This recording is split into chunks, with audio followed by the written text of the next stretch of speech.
Good evening, ladies and gentlemen, and welcome to New Game Who Dis, the show where we take tabletop RPG spaghetti, throw it against the wall, and see what sticks. Yes, that's the what a great appetizing analogy. way. Yeah, that's the appetizing way to put it. Off to a hot start. Yeah. Well, I'm David Winters, and they finally let me out of my cage and onto the big screen. You might know me from our Friday night property, which is Androids and Aliens, here on the Glass Can Network, where we play through the Starfinder Adventure Path known as Dead Suns. But as that's wrapping up, people were nice enough to allow me to spread my wings a little bit. I will be running the show here for the next 3 weeks. While I'm a rules lawyer on Androids and Aliens, I've finally been upgraded to Judge, because Judge is the title for someone who runs players through the game known as Dungeon Crawl Classics, which is what we're going to be learning together for the next 3 weeks. That's a game put out by Goodman Games, and you can think of it as an old school homage to some of the classic RPGs of yesteryear. If I were to describe it in a brief metaphor, this would be the description. And I didn't write this. I read this in a review online, but I feel like it hits the nail right on the head. This isn't your father's D&D. It's your batshit crazy uncle's D&D. Straight from the smoky basement with faded blacklight posters on the wall and 1980s Man of War blaring on the old tape deck. You might turn your nose up at it first, but once the 7-sided dice start rolling, you'll find yourself sucked in. But we've got plenty of time to talk about that together. And before we do, though, it's probably a good time for you to meet everyone else at this table.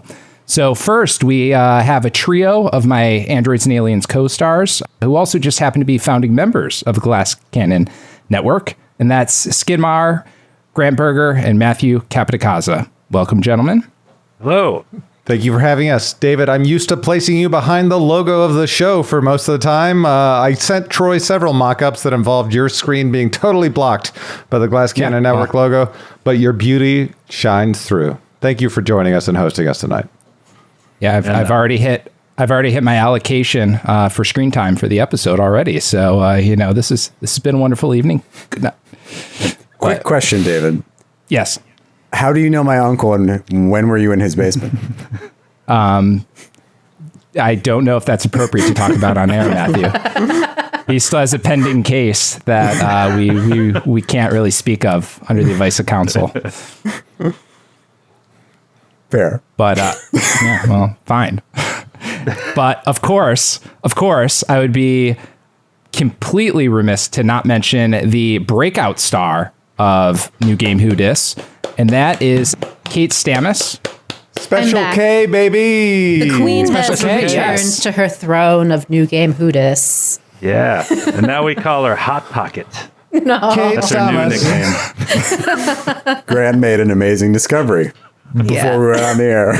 A syllabic discovery. I only Kate pictured Stamas. Jim Gaffigan saying it, though, which is kind of awful. Because he has that Hot Pocket bit. Yeah. Yes. My wife is friends with stand-up Baron Vaughn, who you may have seen in other things, and we got to see him do a show once in Manhattan, and we got to see Jim Gaffigan work on material. And he's not lying about the pale skin stuff. In real life, he is very, very pale and very, very funny, even funnier in person. I saw him on accident, too. I was seeing a friend play at some comedy place, and he just came out to try new material, and it was great. Yeah. Absolutely. I actually requested Hot Pocket, and he made fun of me. You were like at a concert going like, free bird! I was like, Hot Pocket! And he's like, shut the fuck up. Your name also fits into By Men and Kate Stamas. Kate Stamas. It's just 3 syllables. It's not special. Yeah. I suppose my name is exactly the same. Yeah, but it works exactly. better. Grant Berger. Yeah. Grant Berger. Yeah. I think we can all agree your aura fits Hot Pocket better than mine does, though. I don't know how I feel about that. A delightful treat. I don't even know what that means. It's a delightful treat.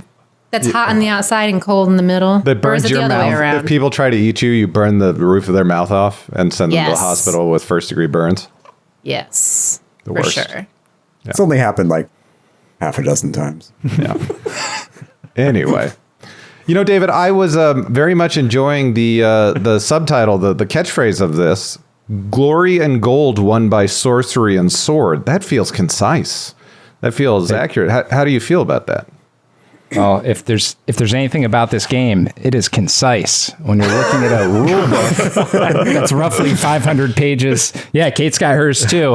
This is a concise one for, we're just going to read page by page for the next 3 weeks. And by the time we're done, you'll hopefully know how to make a level 0 character.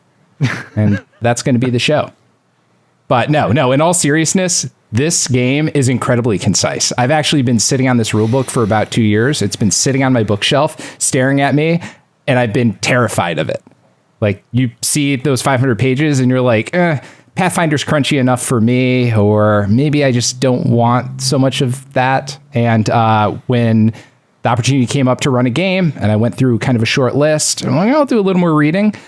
You can do this whole game in about 20 pages. In fact, Goodman puts out a quick start guide, which is this long, and half of that you don't even need, and that's enough to get you up and running. So, yes, not only is the title concise, but the game itself is actually much more concise than you would think. So what is the rest of the 260 pages? What's in there? That's going to be a little bit more for our next 2 episodes, but literally half the book is spells. Some spells take up to 2 pages for one spell. Wow. So, 2 pages. So I shall not be playing a spellcaster in this game. It doesn't sound like it's for me. That's your specialty, Matthew, and you're... From what spellcasting you've experienced in games in the past, this really takes that to the next level. Now, a lot of the other classes are much more straightforward. A big part of the system, though, we can start talking about this if you want to start talking about this. But are we sure we're done talking about Hot Pockets? We got to talk about something. I think we exhausted the hot topics thing. The hot topics? The hot pockets. Hot topics. Yeah, okay, that's fine. We didn't even get into the superior flavors or the ones that you loved growing up. Anything like that? No? Okay, that's fine. The ham and cheese was good. No, it wasn't, though. That's actually really bad. It was totally really good. It was my favorite. Just the cheese. Was there just like a cheese one? That's probably the one I had. Pepperoni pizza was kind of my jam. Pizza is the one I remember. Yeah. My favorite was the strawberry flavored one with frosting on it that you would put in the toaster. Toaster strudel. Okay. Toaster strudel? There were the side brand called Pop-Tarts. That's right. More of a hot envelope than a pocket. It's very thin. Oh, wow. Slide it into the old slot. I'm glad you gave us time to finish that. Yeah, I just, Really are. I was dying. A content. This is classic GCN stalling right here, where it's just like, hey, Pop-Tart, what's your favorite Pop-Tart flavor now? No, but in all seriousness, let's start talking Dungeon Crawl Classics, because there's no better way to play a classic role-playing game like this than with a Hot Pocket, which I guess probably weren't invented back then. When was the Pop-Tart invented? Does anyone know? It would probably be Pop-Tart was the round, but we weren't allowed to eat them. So I can't speak to their quality or availability. The ravioli. You were not allowed to... The ravioli was invented in the 14th century, so it would probably be around in kind of the medieval-y type of time. So we could probably get a ersatz Hot Pocket of some sort. Meat pies have been around for centuries, too. That's true. Pasties. Delicious. It's true. I don't have anything to add.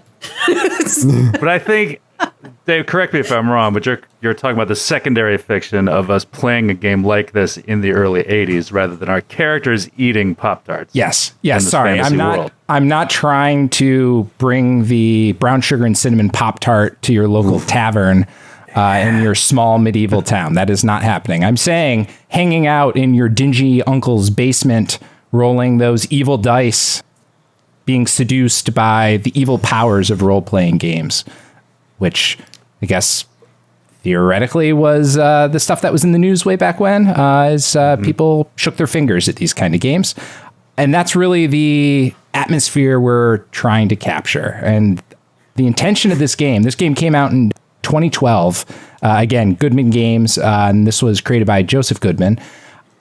the design intention of it was to create a modern RPG that reflects Dungeons and Dragons origin point concepts with decades later rules additions. So basically you're taking the feel of the old RPG games, but you're past kind of the growing pains of those early editions where they're just trying to figure out the rules and the mess of those rules and all the problems. We're past that. And so you're taking all of that growth, but putting it on kind of that old body that's what this system really represents. It's supposed to give you that feel, but play a lot more cleanly.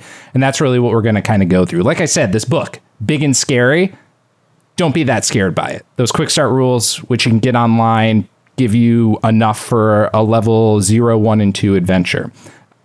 But don't download those now because you're going to be spoiling stuff from later in this episode. So just hold off for an hour and a half.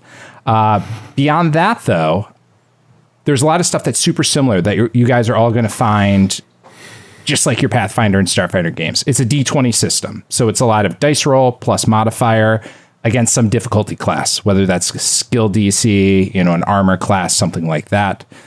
Rolls of 1s are fumbles. Rolls of 20s are crits. This stuff all is very, very similar. But there are some big, big differences. And the biggest difference, biggest difference, which I mentioned off air to you all up front and said, just please embrace this, is the randomness of this game. And the reason there's so much randomness is some systems, the music is good. Yeah, just get us in that. We're building up. I'm in the mood.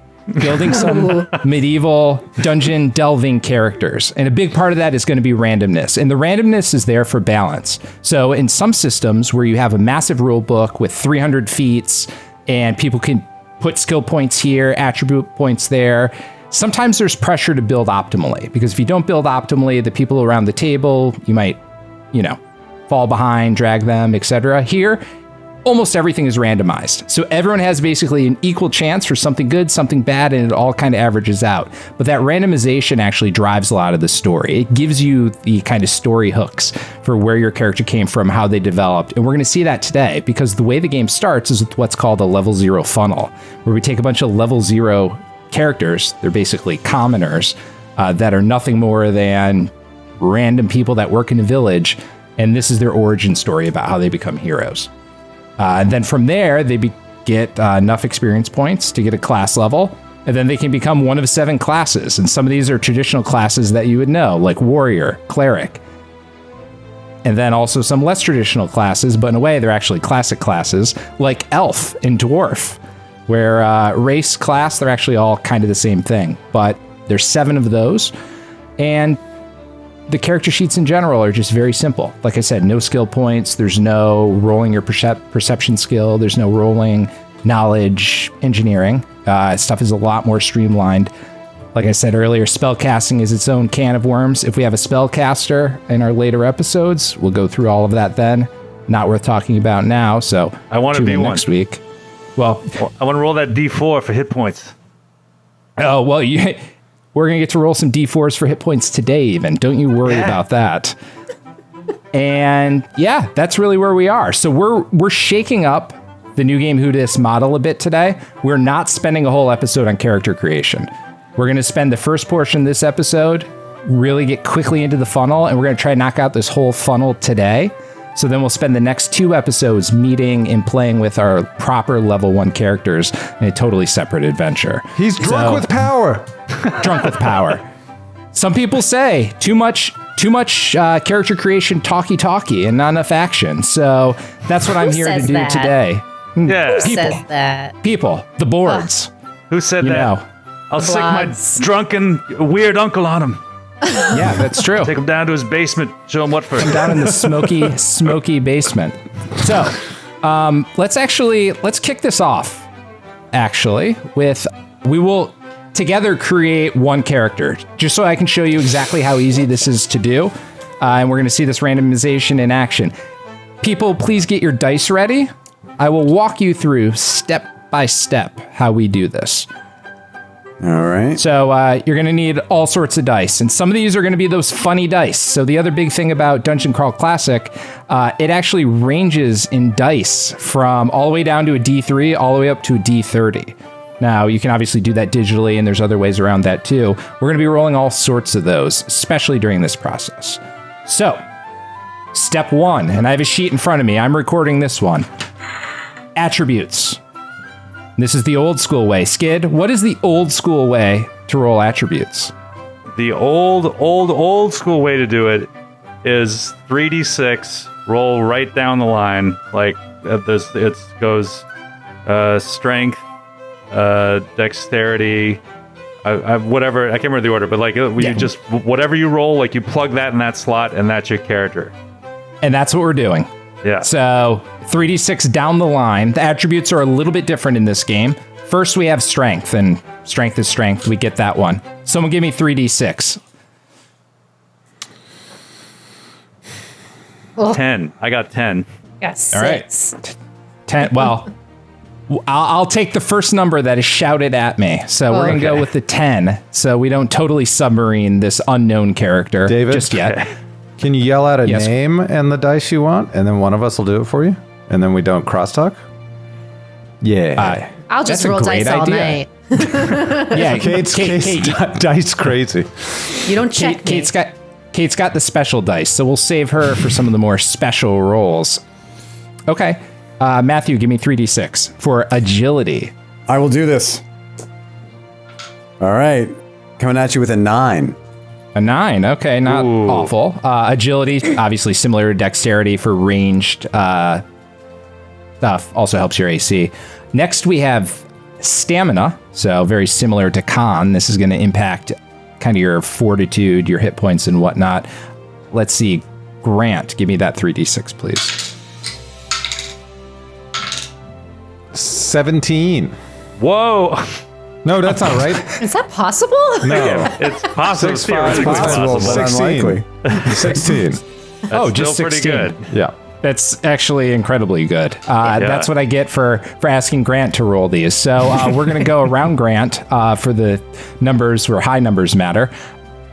All right, Kate, give me a personality Personality roll. Got a 10. A 10, a perfectly average-ish 10. Not quite mathematically average, but that's neither here nor there. Personality is kind of a combination of wisdom and charisma. It's kind of those two stats being a little bit mixed together. Then next we have luck. Luck. Skid, give me a luck roll. A little bit of luck, please. With a little bit. 10. 10 luck. Okie doke. Luck is going to be a special attribute. I'll explain a little bit more later, but luck basically gives you the ability to influence dice rolls, where you can burn your luck points in order to increase the outcome of your dice, but luck is hard to get back. Then last but not least, intelligence. Let's see. Matthew, give me an int roll, please. I will do this.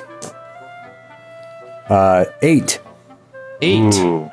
All right, so down the line, 10, 9, 16, 10, 10, 8. Actually, not that bad.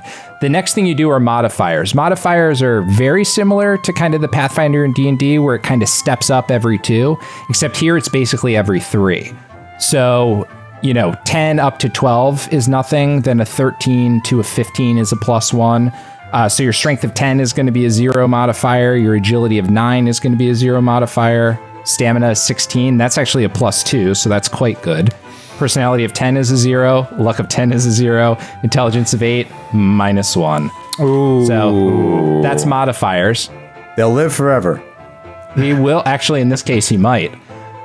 Next, and this is an interesting one. So this is your birth augur and luck roll. So basically, you have some sort of sign that you were born under, and that sign gives you some little added ability, assuming you're a lucky person. Kate, give me a D30 roll, please. Look at this. I have a D30. Beautiful. Amazing. So big. Burgundy and gold. 8. 8. Okay, you have the sign of the Hawkeye. You Ooh. get your luck bonus to missile fire damage rolls. So, if you recall, your luck modifier was a 0, so you get a +0 to your missile damage. Yay! Awesome. The thing with this, it doesn't always work. So sometimes you will get a bonus to, for example, spell damage, and your person might wind up a warrior. So sometimes it works, sometimes it doesn't. But that luck score can come in negative, and you can have a negative modifier, which means you're incredibly unlucky. And in this case, you would always do less damage on missile rolls. So this adds kind of a fun little flavor to your character. Next, we calculate saving throws. So the saves in this system are very, very similar to D&D and Pathfinder: Fortitude, Reflex, and Will save. So Fortitude is based on stamina. So it's your base save. In this case, level 0, it's all zeros. So Grant's awesome stamina of +2 is going to give you a +2 to fort. And then Reflex, your 9 is a +0. So that's a 0. And your Will, +0. And I have the character sheet on screen now, David, and Yes. I really love the little people icons they draw around each save. They have a running man for reflex, a flexing man for the fortitude, and a brain for the will save. It's a nice character sheet. Well, and it's like practically hand drawn too, where it's kind of like you read it out of the rule book and your artsy friend was like, "Hey bro, let me give that a go with my, pencil," and just kind of sketches this thing out. And it's also, I should note, it's only a quarter of a page at level 0. These things are tiny.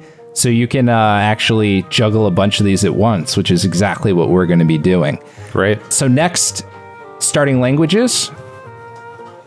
We have to figure out what this person is. So starting language, they're going to start with common. Oh, shocking. If he had higher intelligence, he'd get some he, she, they would get extra languages, but they, with their -1, will not. All right, Grant, hit points. Or no, sorry. Was that Skid or Grant that wanted to roll a D4 today? That was me. Sorry, Skid, please. D4 for hit points. 4. Yeah. The chosen one. 4 plus your stamina modifier, which was a +2 thanks to Grant. So that's 6 hit points at level 0. Wow. Yeah, it doesn't get too much better than that out of the gate. So this person, good start. Give me 5d12 for starting wealth, please. Grant, roll it high.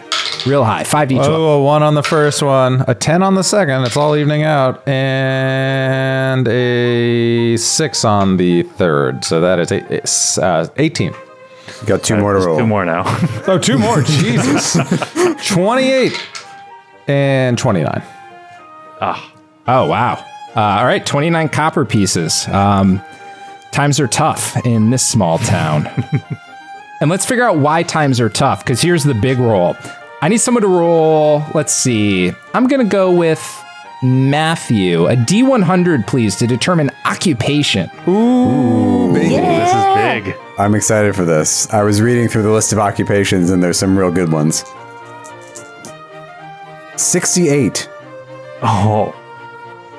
68. Oh, 68 to 69 is Hunter. Ooh. Hunter. Ooh. All right, Hunter. With your occupation, you get a trained weapon. So you're really only trained at 1 weapon at level 0. So this basically determines if you're going to be doing melee or ranged. You're a hunter, so you got a short bow, which is actually not a bad draw. And then you get 1 trade good. That trade good is something kind of related to your job, the thing you're kind of lugging around, you maybe barter with, etc. In the case of a hunter, that's a deer pelt.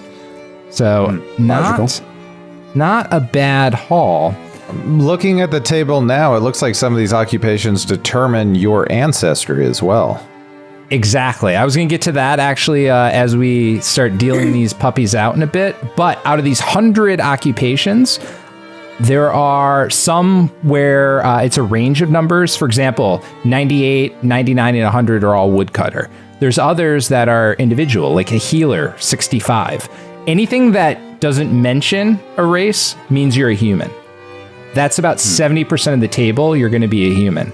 Then for 10%, 10%, 10% are what they call the demi-human races. So that's going to be dwarves. So you might roll something like dwarven blacksmith or dwarven miner.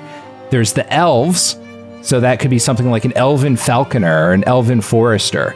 And then the halflings. So it could be something like a halfling haberdasher or a halfling moneylender. And for all intents and purposes at lower levels, they're very similar. Maybe they have dark vision or they call it infravision here, but for the most part, it behaves similarly. You get a trade good, you get a weapon.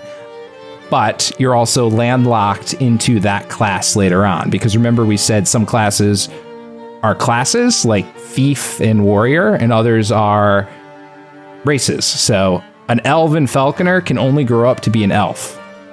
Yep. Halfling haberdasher is only going to be a haberdasher. The way I like to think about it, though, this is like written from the perspective of humans, and the humans are so stupid they can't tell the difference between the elves or the difference between the halflings.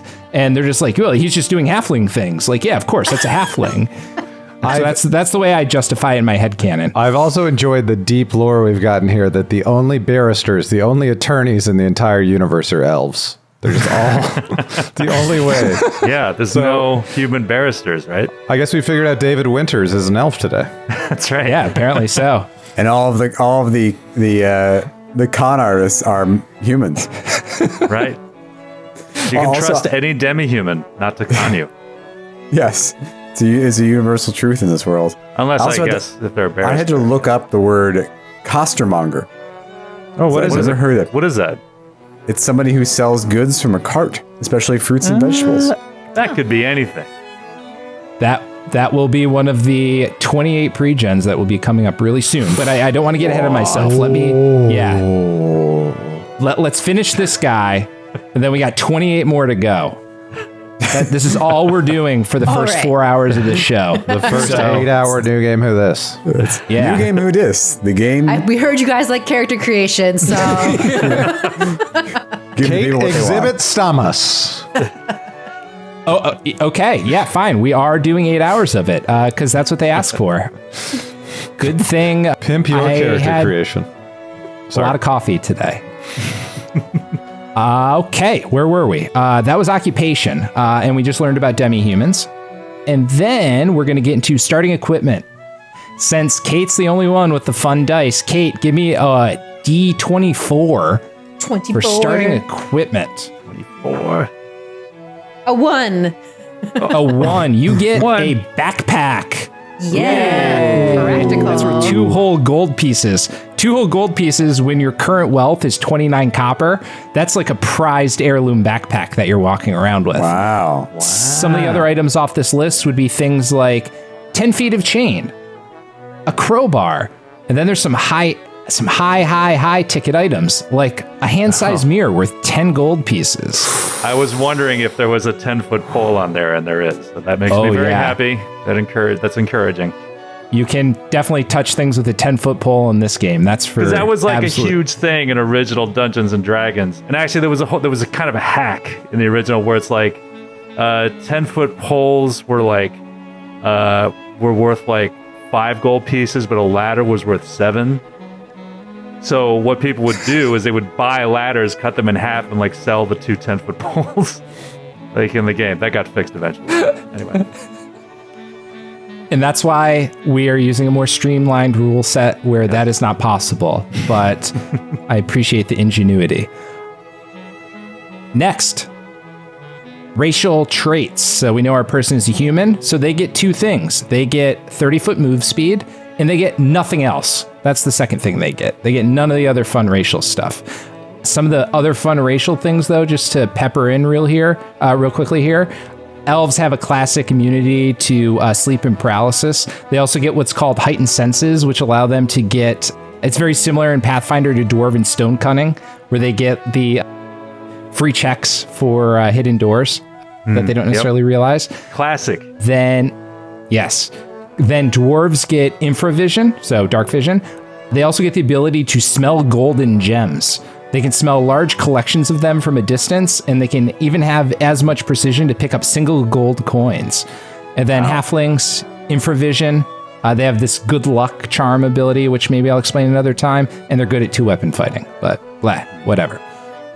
Next, we would pick an alignment, but that's not going to matter as much here. Alignment matters a lot in this game. It's not an afterthought compared to other games. For example, if you're a cleric and you're trying to lay on hands, depending on if you're laying on hands on someone of your alignment and adjacent alignment or opposing alignment, the number of hit dice you get to roll is totally different. And so it comes up actually a lot in this game. There's only 3 though: lawful, neutral, chaotic. That's it. It's very simple. It also affects the kinds of undead that you can turn as a cleric. Is that Exactly. right? Yeah. Yep, turn unholy, which is a cleric ability. There's certain things that are unholy to each alignment, each god too, for that matter. Step 11, purchase equipment. We're going to skip that. Step 12, calculate AC. It's a very similar calculation. It's going to be 10 plus an AC bonus from your armor, and then plus your agility modifier, which in this case is 0. So it's going to be 10 plus whatever armor you would hypothetically buy, get. But you're a peasant. You don't have armor right now. And then finally, there's a couple of basic things. Yeah. I found some buried in my field. Then there's a few last things you round out: your initiative modifier, which is your agility, and then like your attack bonus, which starts at a +0. And that's it. We're done. That's a character. So, Bam. Great. We're done with the character. Again. Yeah, again. Well, you're in luck. So a couple of things. This is how games start. Level 0 funnel. We get a bunch of these. Everyone runs into a dungeon as a bunch of villagers. Some come out alive. They become level 1 characters. It's such a big part of this game that I think these are out of print right now. And again, I bought all this stuff like 2 years ago and I've been scared to use it. And if we were in person, we would be using this. But Goodman put out, it's kind of hard to see, scratchies. Wow. They put out scratch tickets where you crack open a pack of these, Whoa. scratch out with quarters, and you have your level 0s ready to go into the dungeon. Cool. I love it. That's so cool. Yeah. Now, I believe the logic that they use behind this, as far as the generation goes, is part of this website called Purple Sorcerer, which is where I generated 28 different pre-gens for you leading up to this game. So that's what we're going to do now. So instead of creating 4 for each of you, 16 more of these characters, either doing them sequentially and it taking 4 hours, or everyone's sitting here in silence and doing it for the next 30 minutes, I did it all for you. And the way we're going to do this is actually through a Roll20 deck. So this deck is literally just those character sheets, and I can deal them out to everyone at the table. So this is the big moment. This is the moment where everyone's going to get 4 of these, and we're going to hear hopefully some cries of joy and some cries of disgust. All right, excited. here we go. Ooh. Joy! They've hit. Ooh. Let's see. Whoa. Oh, yes! Whoa. I got a beekeeper. Let's Oh, man. before we get too excited, let's go around the table and talk about some of our bounty here. Kate, tell me about some of the characters. Actually, no. Before we even do this, let's set the scene the right way. Let's go to the tavern where all of these artisans, beekeepers, ditch diggers, whatever the word is for fruit seller out of a cart. Costermonger. Thank you. Costermonger. All of those people are out chatting at the tavern, and we are going to assign those people to each of our players. So we're going to the map on Roll20. What we have here is a nice black and white tavern that fits the motif nicely. We have tables that have auras around them for each of our players. So as people announce who they have as far as their pre-gens go, they can drag their tokens, because we have all 28 of the tokens in DCC style art at the bottom of the 28 careers I picked. It's truly beautiful. Cool. We have a butcher, and we have a trapper. So we got them all, including our coistermonger, if anyone got that draw. Can you add to the end as a little suffix to the butcher of Toronto? Just a favor for me for an inside joke. Sorry, was that the butcher of Toronto? Please. Butcher Toronto. What did he Sometimes get? when he touches you, the honesty's too much. You have to close your eyes and hide. That's a little bit of advice. The skin, the fear in me. It's not subsiding. This is a song. I feel like I don't get it. It's It's a okay, movie. Kate. Okay. This happens to me all the time too. It's fine. I want to laugh with you, but I don't know what we're laughing at. No, they're just really- more cultured than us. I It's desperately okay. want Skid to get the butcher so that he can name him Dan Hill, and we can move on from there. It's totally what it is. People who listen to the Glass Cannon podcast, they're caught up or enjoying the joke also. Yeah, sorry, Kate. It's just a desperate scheme to get more listeners for the Glass No Cannon podcast. spoilers. I'm like 2 episodes behind. No spoilers. Yeah, If Kate says 2 episodes, it's 5. Yeah. Exactly. Yeah. Two-ish. The I like to classic binge. round up, round down. Yeah. Well, we went to Toronto Oh, just for a little bit. Mini adventure in Toronto. okay.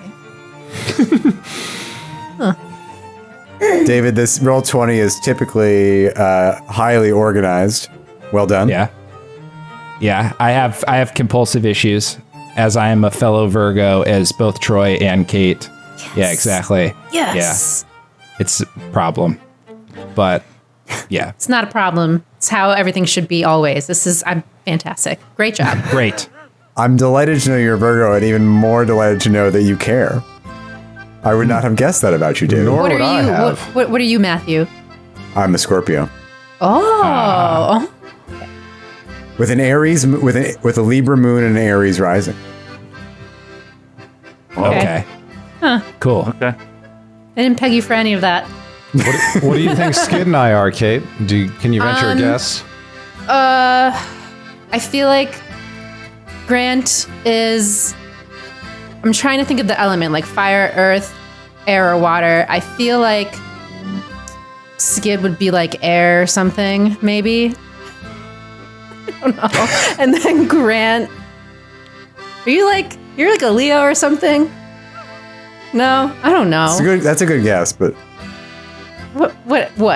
I'm an Spill the Aquarius. beans. So maybe if you're getting air vibes from me, but water. Yeah. You and my okay. husband are the same person. He's also an Aquarius. Okay. my Yep. wife is an Aquarius. Wow. What are you, Skid? We must know. Well, I always think about, there's a Todd Barry, the comedian, little bit about that sort of encapsulates my feelings about astrology. As I was Here in we a go. bar, a woman asked me what my sign was. I said Aries. She's like, "Oh, I know all about you, man. I know about the Aries. You're stubborn." No, I'm not that stubborn. You're crazy competitive into sports. I hate sport. You are a workaholic. Wow, you are way off on that one. Finally, she got frustrated. Well, you're probably not even an Aries then. Yeah, I was thinking maybe astrology is a piece of shit, but more likely, I don't know my own birthday. And that kind of sums it up. I guess you could say my sign is like, don't talk to me about astrology because I think it's bullshit. He's a Scorpio. So fun. That was the most Scorpio answer ever. It's fucking and also, stupid. your moon sign is not who you are. Your rising and your stupid. moon both matter. fucking stupid. Works together. Yeah, I don't understand those parts of it. I just know what my basic sign is. So, you know. I'm glad you're all having fun with it. I'm glad you're Yeah. enjoying it. You know, this is, as opposed to sitting in our dingy uncle's basement playing D&D, we're down braiding our hair, talking about our signs. So, Right. I mean, it's kind of similar to what D&D is. It's just like, oh, casting spells and everything. Yeah. But when you're playing D&D, you know that it's not true. Whereas you people seem to be confused as to whether these things actually affect your lives or not. There's that you skiing again. yeah. Oh man, you must be an Aquarius rising. I'm sure. Right? Okay, all right. Okay. Okay. Let me herd you back into this tavern. Let's talk about your beekeeper, Kate, that you're really excited about. Tell me about your beekeeper. You can toss it on the table for the people to see. So here's my card. What do we got? It's a beekeeper. They've got pretty good stamina, not great agility, but overall, like even across the board, it looks like. And they're a human, and this is pretty small. I can't read the equipment that well. Let me get in here. Let's see. Oh, I got a jar of honey. Ooh. Ooh. Small sack. Oh, and a little Let's see. sack to keep it in. Oh, yay! That's where I They keep seem my like honey. a great, just good person, and they're probably gonna die. Yeah, it's okay. I dragged your beekeeper over to your purple table up in the tavern, and now there's a purple aura, so we can keep track of your beekeeper, much like the bees. Matthew, give me some good news or bad news about your character selection. All right. Well, I will throw one on the table. My halfling vagrant. Ooh. Well, I don't know. I don't know anything about this halfling vagrant except that this halfling is exceptionally strong. Which, could happen. They got a 15 strength, pretty average everything else, 13 stamina, 13 personality. Let's see, what do I got here? I need to make this bigger as well so I can read it. Is it Control Z, Shift Z? How do I do it? You can't do either. Zoom level's your best bet on the right side of the screen. It'll zoom in with you. I've got a begging bowl and a large sack to keep my bounty from the begging in. Apparently, How'd you afford that sack? Well, I had a really great Wednesday last week. You splurged on a bigger sack. And apparently I've got 37 copper pieces, so wow. I don't know, that seems like a pretty good day. Wow. Okay. All right, well, congratulations, human vagrant. You can take that back in your hand. Skid, show me one of your good ones. My first one here is an armorer. He's pretty all right. Yeah, they've sort of a little bit above average strength, a little bit slow. Stamina's okay. Personality, not very good personality, but highly intelligent and a little bit lucky. Excellent. And he has an iron helmet and a torch. And a torch. All right. Grant, do you have one for me? Oh, let's see what we got in the old honey sack. Let's pull out a fun one. Ooh, this is a good one. Skid, thank you. Perfect. Take back your card. Pop down this bad guy. A cut purse. Ooh. The cut purse is very, very weak, which is probably why he started his nefarious career as a cut purse. His agility's all right, which enough to be a cut purse anyway. Stamina, though, and intelligence high. So he's always coming up with innovative new ways to steal purses from people. What's exciting about him is he has a small chest he carries around. I guess he puts all the purses he cuts into the chest and a hammer to hammer in the elderly women who he steals from brains in. So he's going to be a real fan favorite, I can tell. So he has a small chest, and he probably has a small chest also because he only has 7 strength. Very weak, very weak. But yeah. All right. Kate, I guess. Do you want to give me another one real quick? Let's see what my next bad one. Give me a bad one. Give me something you're angry about. Show us the one. trash. I mean, I don't hate any of them. I'm just gonna go to the next one. I'm sorry, but I got the costermonger. Costermonger. I know it was a coveted profession. Anyway, they've got a lot of personality, which is cool. Both of your characters are super likable so far. Yeah, they're all gonna die. Shocking. So, really personable, has some holy water for some reason, of course some fruit. And that's about as interesting as this one gets. My table is gonna be full of regular people. It's hard to see on these sheets, but don't forget to look at your hit points as well, by the way. Oh, right. Oh, 2 hit points. Yeah, right. Ooh. 2. Ooh, yeah, that's a doozy. Remember, that's 1d4 plus your stamina modifier. So some of these actually do come out at a whole 1. I think there's been a typo. Where is Kate's cart that she deals all of her goods out of? How many hit points does that have? She just has fruit. Unfortunately, she has no mode of transportation. Got it. Maybe I rent my cart or something. Oh, who knows? Okay. Oh, yeah. All right. Maybe it's like a taxi medallion system. Yeah. Let's see. Matthew, you want to toss out a really bad, upsetting one? Well, I mean, this might be upsetting. I think it's exciting. I'm also a ditch digger. That's great. A ditch digger with 1 hit point. And no stamina for ditch digging? A 5 stamina. Oh, boy. 2 for stamina. I mean, one can be a ditch digger and take an exceptionally long time to dig the ditch because you keep having to take rests. Maybe you get by on your looks because you do have a 12 personality. I do true. have 12 personality, which seems Maybe like an people excess just of cover for personality. you because you're not that good at it, but people like you enough that they cover for you. There you go. I see you have a pound of the finest of dirt in the land. Finest it looks dirt like. in all the land. Where'd you get that dirt? That's why you're so slow at digging ditches, because you're always on the lookout for artisan dirt. It's really tiny pieces. For a minute there, I thought I had nothing with which to dig my ditches, but I do have a shovel. Also, an empty flask.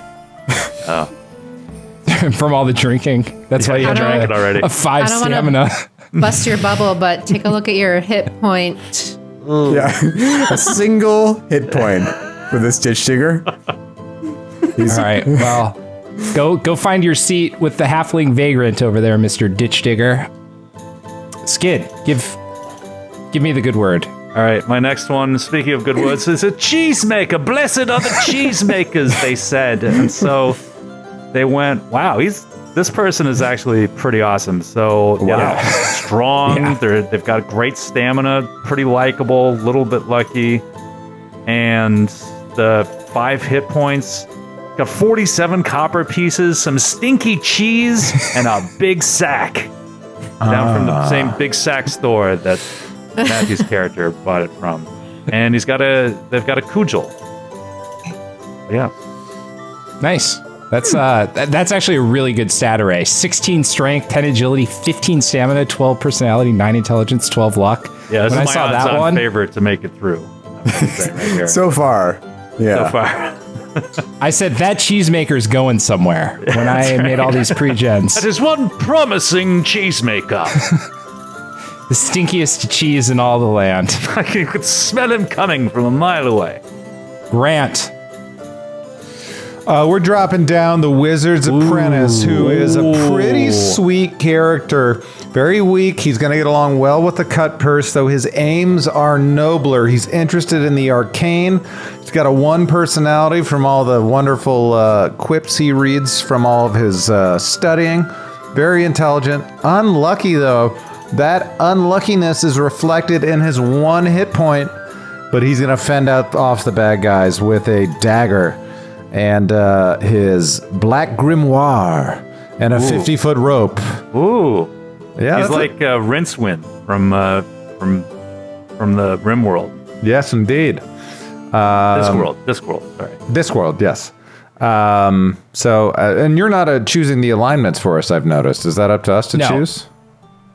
Actually, you do that up front, but I'm leaving it blank just so you have some flexibility. It's my gift to you when it comes to level 1 character creation, because things like alignment, let's say you're going to be a thief, it even impacts your modifiers on your skills, like which alignment you are. Like chaotic ones are better at picking pockets, for example. Yeah. So, and it looks like I speak 3 languages, which I'm not sure if anyone else did. I speak Common, Alignment, and Gnome.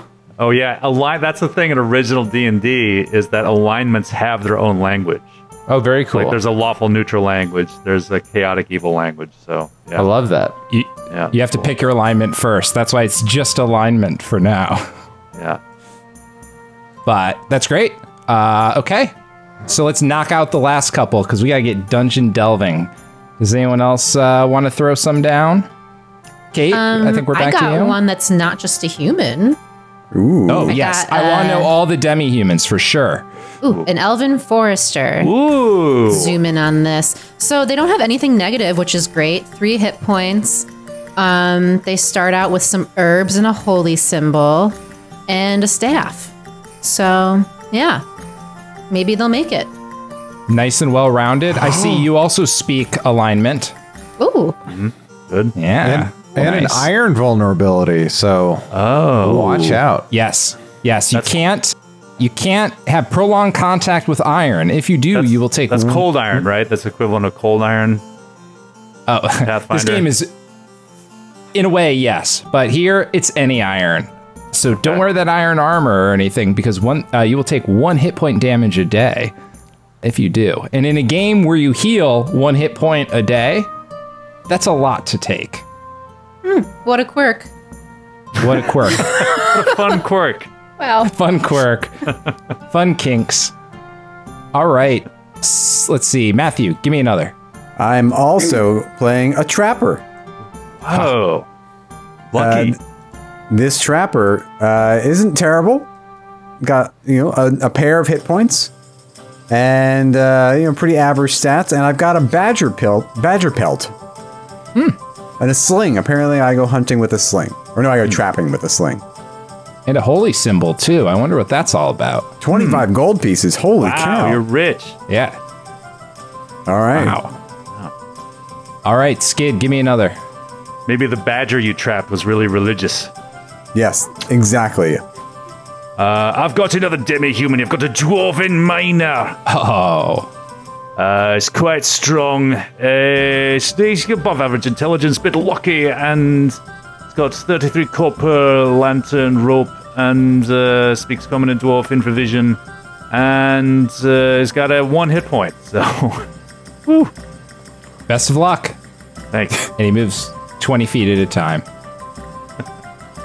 All right, Grant, number 3, please. All right, it's time to lay out the law as the caravan guard. Perhaps this caravan guard was in charge of security for Kate's costermonger at some point. This guy's pretty well rounded with 3 hit points, good strength, great personality. I bet he's learned many a tale around the fireplace at the end of the night at the camps. Intelligent as well. Maybe he's like Leo DiCaprio in The Departed. He never should have been a caravan guard with his upbringing, but families are always rising and falling in whatever the setting is. You want to be a caravan guard, or do you want to appear to be a caravan guard? As far as weapons, he's got a short sword +1. Hell yes. Linen and an empty flask. But he's got the Fox's Cunning lucky sign, which allows him to find disabled traps. So a pretty decent character. Nice. All right, back to the top. Kate, who's your last one? My last one is a Miller Baker. Oh, whoa. Just have a lot of wholesome characters here. 4 hit points, but a lot of negatives here. We've got a very unlucky Miller Baker, and so the unlucky part is the Hawkeye. I'm not good with missile fire damage. I have a club. I have some flour on me just in case, and a crowbar. Ooh, yeah, that luck is pretty bad at a 5 with a -2 modifier. That's a doozy. That's unfortunate. And we'll see why later. Okay. Let's see, Matthew, give me your last one. I also shall be playing a woodcutter. Ooh. I think this woodcutter probably has the highest chance of survival of any of the characters I've drawn so far. Strength, still not great with a 9, but decent agility and stamina, some personality. Not great luck, but 4 hit points. He's got, or she's got a bundle of wood and an iron spike. I guess you put the spike in the wood and then you hammer it down. I don't know why a woodcutter would have an iron spike otherwise. You just hand it to an elf and watch them die overnight. Threaten your elf. Here, hold this. Yeah. Could you hold this for me? No, how dare you? It also said on your card that you were conceived on horseback. I really like that. Ooh, was What? I? Yeah. Maybe is that it's the your sign? sign. I don't know if that actually happened. I was conceived on horseback. Oh, wow, you were born in Witcher 3. Indeed. It's quite a tale. I hope I survived long enough to tell it. All right, Skid, give me your last one. That one is, I've got a halfling trader. He's pretty hardy. He's pretty good all around. He's got a little bit of strength, agility, stamina. Intelligence is high. Luck is average. He's got a little bit of cash. A lot of cash, actually. He's got 29 copper and 20 silver pieces. Ooh. He's got flint and steel. And he speaks ferret. He speaks to ferrets. Ooh. And he's got a short sword and 3 hit points. So there we are. Great. you guys really cleaned up on the demi-humans, I must say. Grant, what do you got for your last one? For the final one, we got to add some music, and as I'm on the ones and twos tonight, it's only appropriate that I'm the minstrel. Woo! Middling character in terms of HP with 2 points. Not agile, not intelligent, pretty down the board the rest of the way. I do, however, have a ukulele, so I'll sound like every commercial from 2007. And what is it? Critical hit tables are awakened to me due to my lucky sign of the warrior's arm. Oh, cool. But all my songs are in common because I want to be number one on the top pop charts, baby. All right. Great. So that gets us to 16 characters in a moderately okay amount of time. And we're going to hop right in then. So, Grant, let's move away from the peppiest music there possibly is. Let's transition this to something a little more ominous. Let's Tell me enter what the to, you tell me gauntlet. what to do one more time, Winters, and I'm ripping your throat out with my minstrel. It's his show. No, of course. David's show, man. We're just living in Wallop it. you across the head with a ukulele. I'll let you have your fun for about another 5 to 10 minutes, and then it's about to get really real, and we're going to see why they call it a funnel. Let's just put it that way. Oh, gosh. You're going to see who we learned to DM from. Yeah, exactly. Exactly. Okay, so Bobby Bonilla? you're in this tavern, and you're in a tavern, because let's do the most cliche RPG thing we possibly can, and that is start an adventure in a tavern, because this, again, is an homage to classic RPG stuff. So we're in a tavern. We're in medieval times, and this is like sad old-timey. This is not high fantasy kind of life for these people. These people are simple laborers that go to this tavern day in and day out. They work themselves to the bone. They raise their families, they work some more, they raise their families, they die, lather, rinse, repeat. Not a very fun life. It's a hard life. Very few people ever travel more than 20 miles away from where they live. But for many of you, you've always thought about what life could be like. What else is out there? But again, it's not like you can log on to the medieval Google and search for vacation destinations.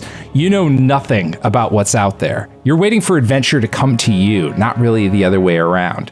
So it's just day to day, going to work, going to the tavern, this old tavern, soot-covered walls from the fireplaces, old worn-down tables, old worn-down chairs, thanks to, the woodcutter, and cheese in the kitchen, thanks to our stinky cheese champion, winner of many stinky cheese awards. That cheesemaker, like I said, is going somewhere.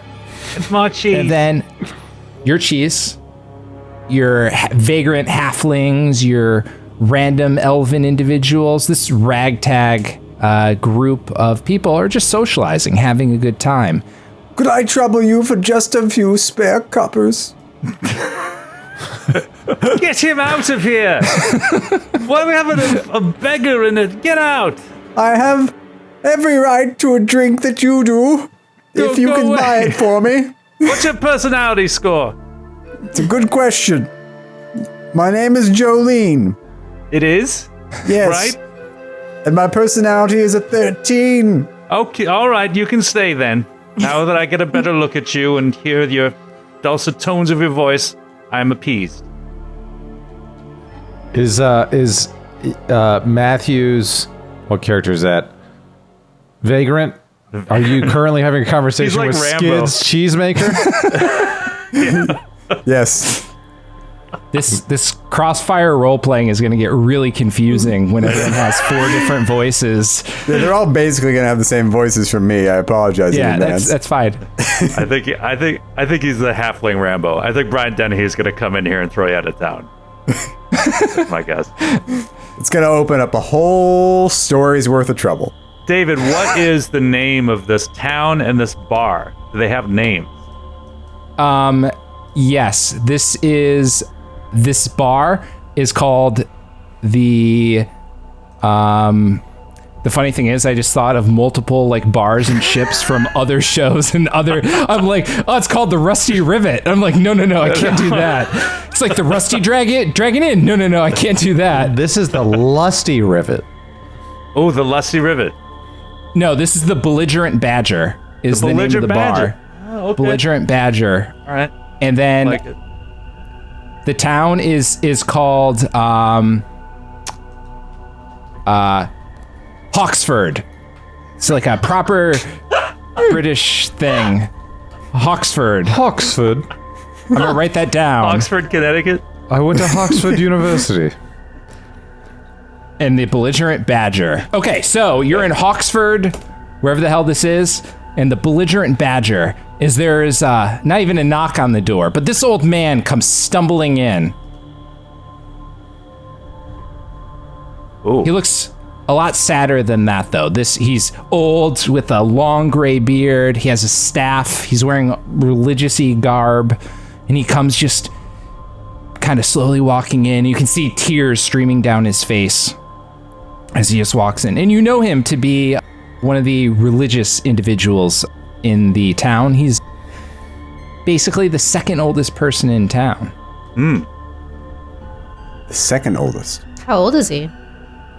He's like 34. 28. Wow. What an old guy. Like I said, it's hard work. Yeah. And he comes in and he's my poor brother.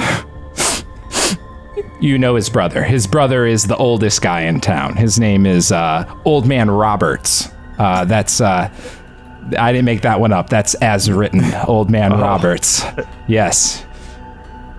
Something happened to Old Man Roberts, shouts the dwarven miner from the far end of the bar. Old Man Roberts, he owes me 5 copper pieces. That was the trapper named Keeper. K-I-E-P-P-E-R. It's Keeper. Old Man Roberts ran away, bravely ran away, sings the minstrel. I don't even know where to start with my 4 characters. Like, Don't you want to know what happened to him? Or would you rather just introduce your characters further? Is he dead? Says the It's ditch okay. digger. Yes, he I is. can dig him a ditch. Oh, I'm sorry. so now you're the old man. Yes. In fact, the thought didn't occur to me. Congratulations. Yes, congratulations, a round on the oldest It's the man in oldest- town. All Oldest hail man the in oldest town. man in All Oxford! hail the oldest man in Hawksford. Hurrah! Hurrah. Hurrah! That was the vagrant.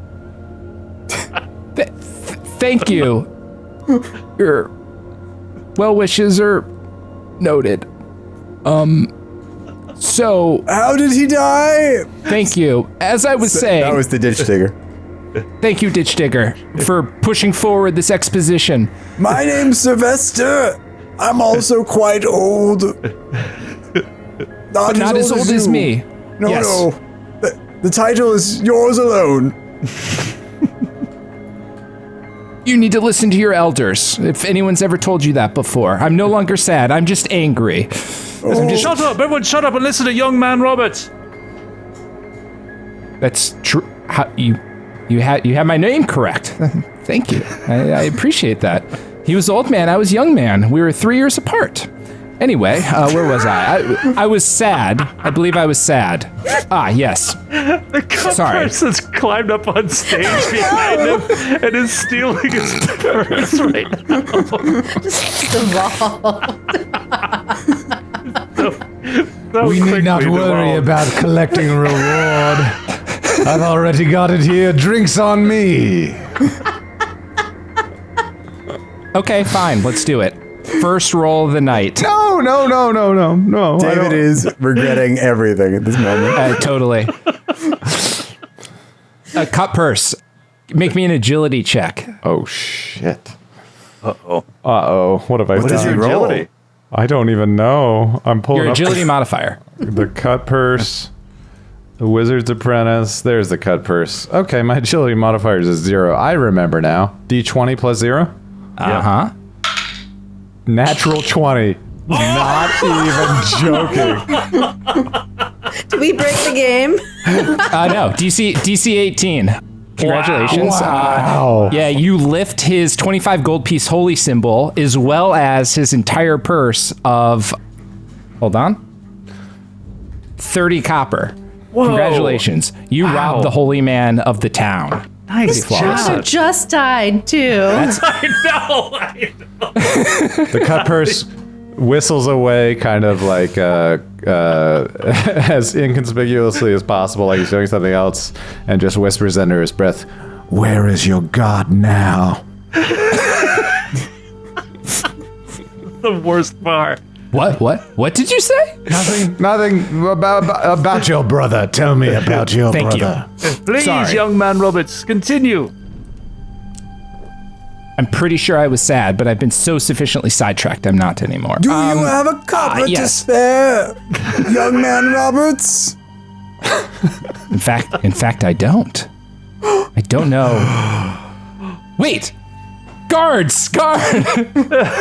Everyone roll initiative. Oh no! No, just I'm kidding. I'm kidding. I don't know what the funnel is. I don't know what it is. Man.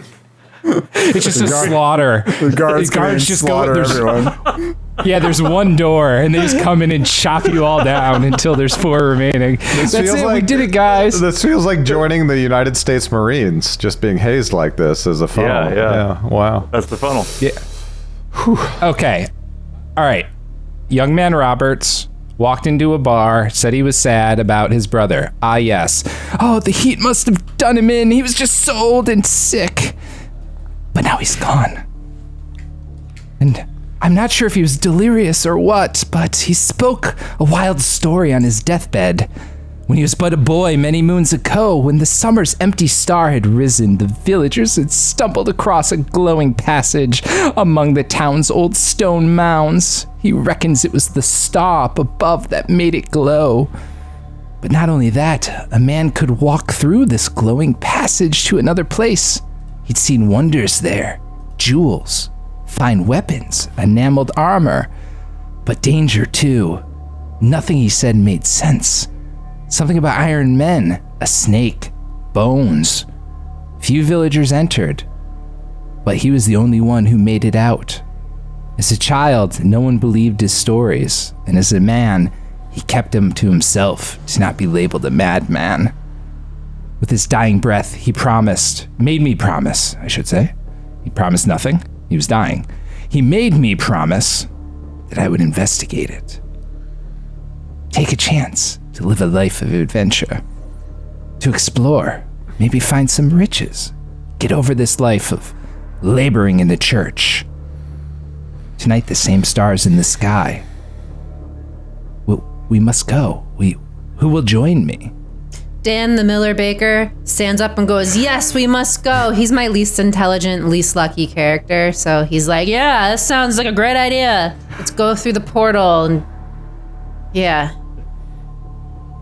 I'm with you too. I'm a dwarven miner, and I can smell gold, and I smell it from here. I smelled it being transported away from you up there on stage and over there to table 2. Much as I smell it now come from your brother's tail. I'll go. I'm a woodcutter. Named Naomi. I'm a woodcutter. Say no more. Surely you have use of my skills. My caravan guard leans back on the back 2 legs of his chair, kicks his legs up on the table, and slowly drags a match over the bottom of his boots and lights up a pipe. Boy, of course I could go. But I'm a caravan guard. Guarding caravans all I know. Is there likely to be one on this journey? No. It's a short walk through the forest. Well, We could form a caravan. Yes. You could guard a caravan of young, aspiring adventurers. As the halfling trader says, I'm all out of soybeans, which I'm a trader. That's what I trade. And they're all gone. There's nothing left for me in this life. So I've got to forge a new one. And this sounds like as good as opportunity as any. Keeper the Trapper stands up and says, "If I'll have this guard guarding our caravan, then I shall lead you through my traps in the woods. Perhaps we shall find something that may aid us, like this badger pelt." Like a trophy. All right. Is anyone not in before we go through 16 different monologues? No. Sylvester the Ditch Digger stands up and is like, "I shall probably sit this one out." And then Keeper the Trapper says, "Shut up! You're coming with us! You'll need to dig the ditches for the bodies." I'm just moving 16 tokens over to the other page. I just want to make sure I'm not leaving anyone behind as I do this. So, Eloise the cheesemaker is initially very reluctant, but then the armorer also yells at her, so she agrees. okay. Well, I applaud you all for your bravery as you walk through the forest that you've walked through many a time before. These rocks you're walking towards never really look like anything that special. It's almost like a poor man's Stonehenge. 2 vertical rocks, 1 cross rock. You never thought much of it. You called it the rock mounds. That's it. But apparently there's something about this moon that young man Roberts is telling you that you need to check out. So, as you get there, this is what you see as we go to the map. Ooh, the map. Ooh. Young man Robert standing in front of you, 16 different various workers from town looking for some fun and action, standing in front of this Stonehenge-y kind of thing. Yeah, the empty star that he's pointing to up above you, you can see it. It's slowly moving through the sky. And you see it kind of shining down and hitting this almost shimmering portal underneath this Stonehenge kind of setup. You have your pitchforks, your axes, your pelts, gripping tight, ready to move forward. Okay. What do you see in there, old man Roberts? I see a corridor with, I don't know. It's hard to see through this shimmering portal. Perhaps we should go through it? All right, you first. It's your brother. Okay. My elven forester, whose name is Subaru. Subaru Forester. I like trying to think of names. Subaru clutches their holy symbol. I've never seen anything like this before. I'm out in these forests all the time. This is incredible. I'm going in. All right, Alan Armoire, the armorer. This is you're not going in there without me. Get out of the way. Says, "Oh, you're not beating me to any treasure," and he pushes his way in front of young man Roberts, and goes through the threshold underneath the lintel of this Hey, thing. Jolene, the halfling vagrant, is her eyes lit up with the possibility of gold, rushes in after them. all right. So what you see once you get through the portal, it's solid stone on the sides. From behind, as you see kind of the portal, once you're inside, imagine you're kind of in a foggy room. When you shine a flashlight through a foggy room and you can like see the light in the air, the same kind of thing's happening here with the starlight. So from behind, from outside of the portal, various stars are kind of shooting through and pointing at the inscriptions on the walls. So as the stars are moving, so are the inscriptions kind of tracing along various patterns. And you see these patterns all up and down the wall in front of you, and there's a large heavy door directly in front of you, which is kind of where all these star rays, if you will, are hitting. All right. My elven forester's coming in. So 3 of us are in there. Well, sorry. 2 of you and Young Man Roberts. Oh, and sorry, Subaru Forester, the Caravan Guard. All right, people want to see the action. So this doorway at the end, this big heavy door, as the starlight is moving, only about 2 people can stand side by side down this hallway. So we can't get like 6 people against the door kind of thing. So 2 people can take the lead if you want to investigate it or anything else. I feel like Subaru wants to think harder about how the starlight is shining through onto the walls and if there's some sort of pattern there that they notice or... Give me a intelligence check, please. Oh, where is... Ooh. Okay. So D20 plus your modifier. D20. Modifier is +1. Ooh. You've got a 10. A 10.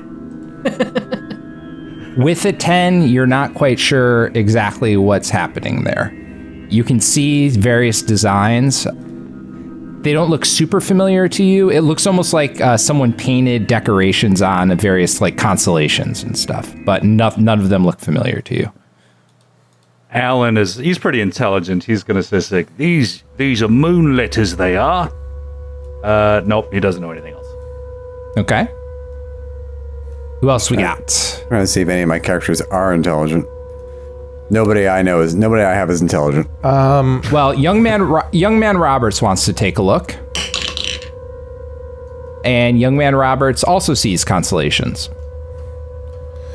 I feel like now that there's a bunch of people in here, the beekeeper, as wholesome as they are, feels a little safe and walks into... I mean, I'm not sure if they would even roll. They have a 0 modifier of intelligence, but I feel like naturally everyone would want to look around. So I guess I'll try. 19. Ooh, okay. Nice. You see that some of these the starlight shining in, definitely looks to be arranged similarly to some of these constellations on the wall. They don't perfectly line up, but like they're sort of moving around and starting to line up a little bit. So she's Just like, based on star patterns.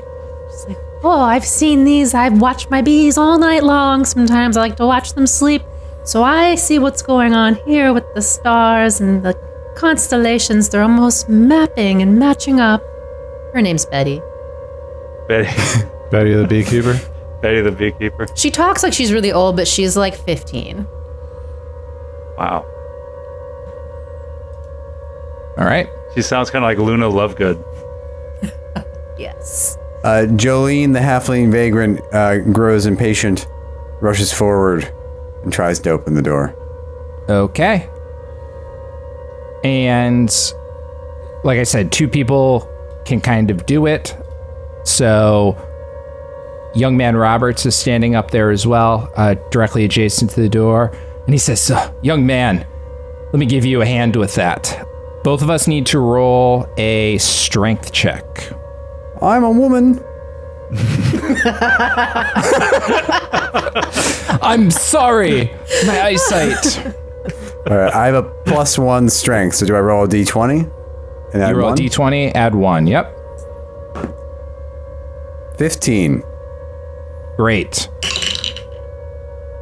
8. Ooh. In either case, bad things happen as we both reach forward and try to grab the door and pull it open. Suddenly, it starts to get very bright in the room.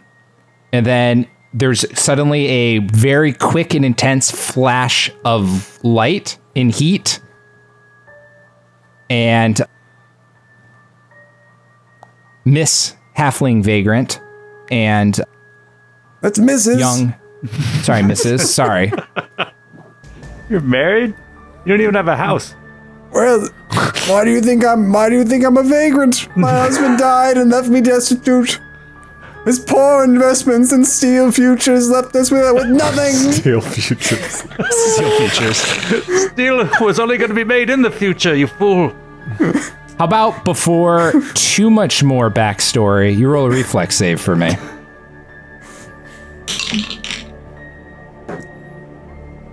Hold on. Julian's card. 8. An 8. Oh, no. Okay, I have bad news and worse news. It's DC 10, so you're going to take full damage here. Oh, no. And that's going to be a full 7 points of damage as the searing light my God. radiates out. And you turn and by the way, Old Man Roberts passed his check, so will only take 3 damage, but his 1 hit point is not going to bail him out here. Young Man Roberts. Sorry, Old Man Roberts has already passed. So he is no longer the oldest person in town either. I believe that goes to, was that someone else around here? Sylvester the Ditch Digger. Thank you. Yes, the Ditch Digger is now the oldest person in town. So that will be our first 2 casualties of the evening. Matthew's really committed to his low stamina. I love that in the character voice. So Jolene the halfling vagrant is incinerated by the light, but just before she goes, she says, "Death to the capitalist swine." And then it's incinerated. Oh, no. That poor, young, unmarried man. What do the rest of you do? I feel like my very smart Miller baker named Dan is like, well, they got the door open for us, so let's go in. And he's like, yep, Let's go in. I'm going to retcon the voice and general story of my caravan guard. He's now Gerard Coachman, and he will join at the Vanguard. Vanguard. Are you 2 looking at the door for the first time? Yes. Are you just going to open it? I want to examine it with my intelligence. I have a +1 intelligence. Please. Intelligence, please. 18 on the die for a 19. Oh, it didn't open. Okay. With an 18 on the die for a 19, you notice that the stars are just about into a perfect alignment with some of these shapes on the wall. You reckon another 5 to 10 minutes and these will line up perfectly. All we had to do was wait. Only cut 5 minutes, and then we can enter the door. I'm a stupid fucking character, and I hope I die soon. I hope someone kills me. That was your choice. Yeah, you could have coasted on the previous choice, but you changed it. No. It is necessary for the French to go first. After the dead woman and the old young man. Now, one thing we didn't discuss, by the way. This is a dungeon. This is very dark. A couple of you demi-humans have night vision. But technically, some of you might need torches. So we can retcon that there'd be a couple torches around, and you can light one up at any point. Please tell me which character is doing that, and I will turn on a torch. But Actually, Alan does have a torch. Alan the Armorer. And Bingo Burlaps, the halfling trader, does have a flint and steel. So Bingo is going to run this. So wait, this sounds like a job for a lit torch. And he runs in and he lights Alan's torch. And he says, "Thank you, you little bugger." And Alan says, "But don't worry about it.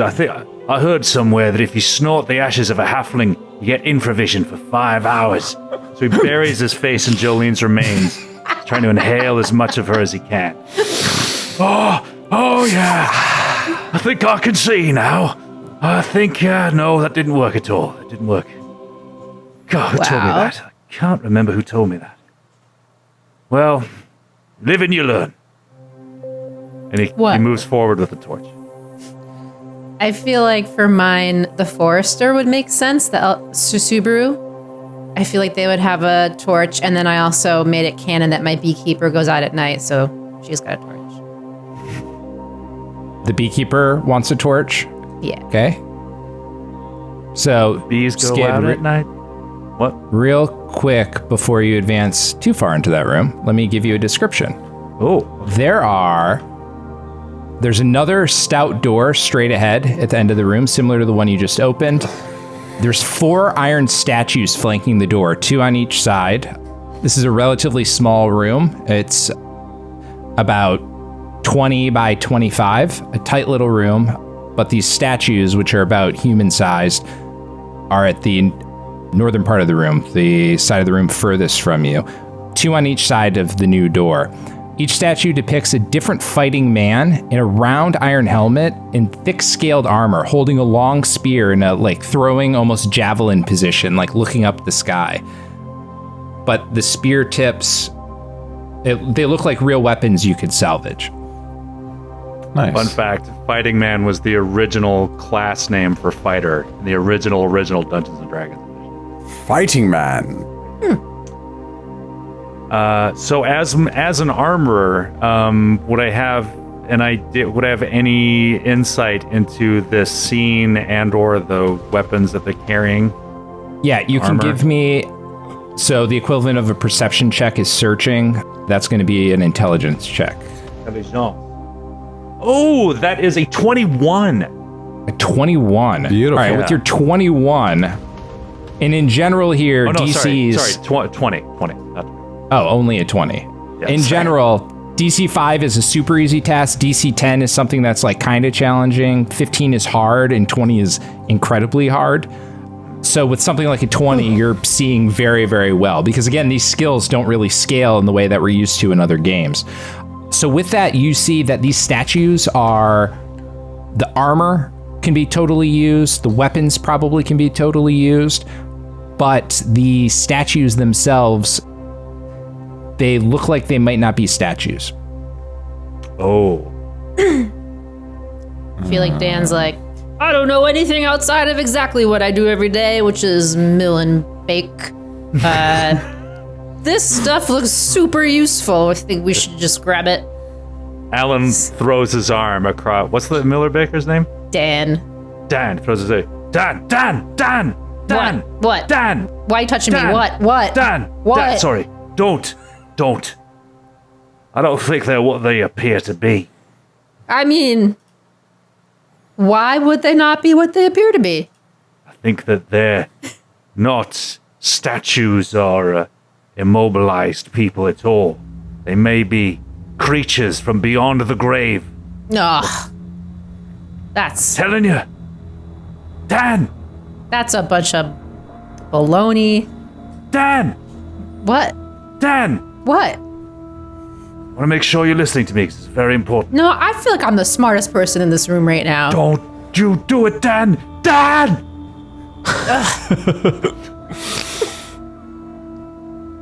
Moves up to one of the statues and he's like, sizing it up. Touches it. Oh, Dan, why? Dan, why? I mean, I'm gonna be the only person in here with some armor, and you guys are gonna all die. Oh, Miller Baker, dead person. Is something happening to Dan? Dan, The keeper, the trapper, says from the back. Dan's getting some armor, so he's gonna. Okay. Dan's like Steve Holt. Steve Holt. Dan, does a 15 hit and a 19 hit? Yeah, my AC's 9. Okay, both of the statues, as you get close to them, wait for the opportune moment and then strike into you with their spears. Nice. No. Goes, For 5 damage. He's dead. He's got 4 hit points. And unfortunately for our armorer friend who is standing on the bullseye square, 2 more spears fly out of the hands of the other 2 statues. Okay. Uh-oh. Oh. A 6 is not going to hit. No. Nor is a 5, and that's both with +2. Sorry, that's a 7 as well. +2/+2 because you're standing on the bullseye square. So both of those zing past you, and you're fine. Wow. But Dan, I'm sorry. He dies and he goes, You were right. You were right. That's very, very big of him to admit that. I didn't know. It's not like Dan at all.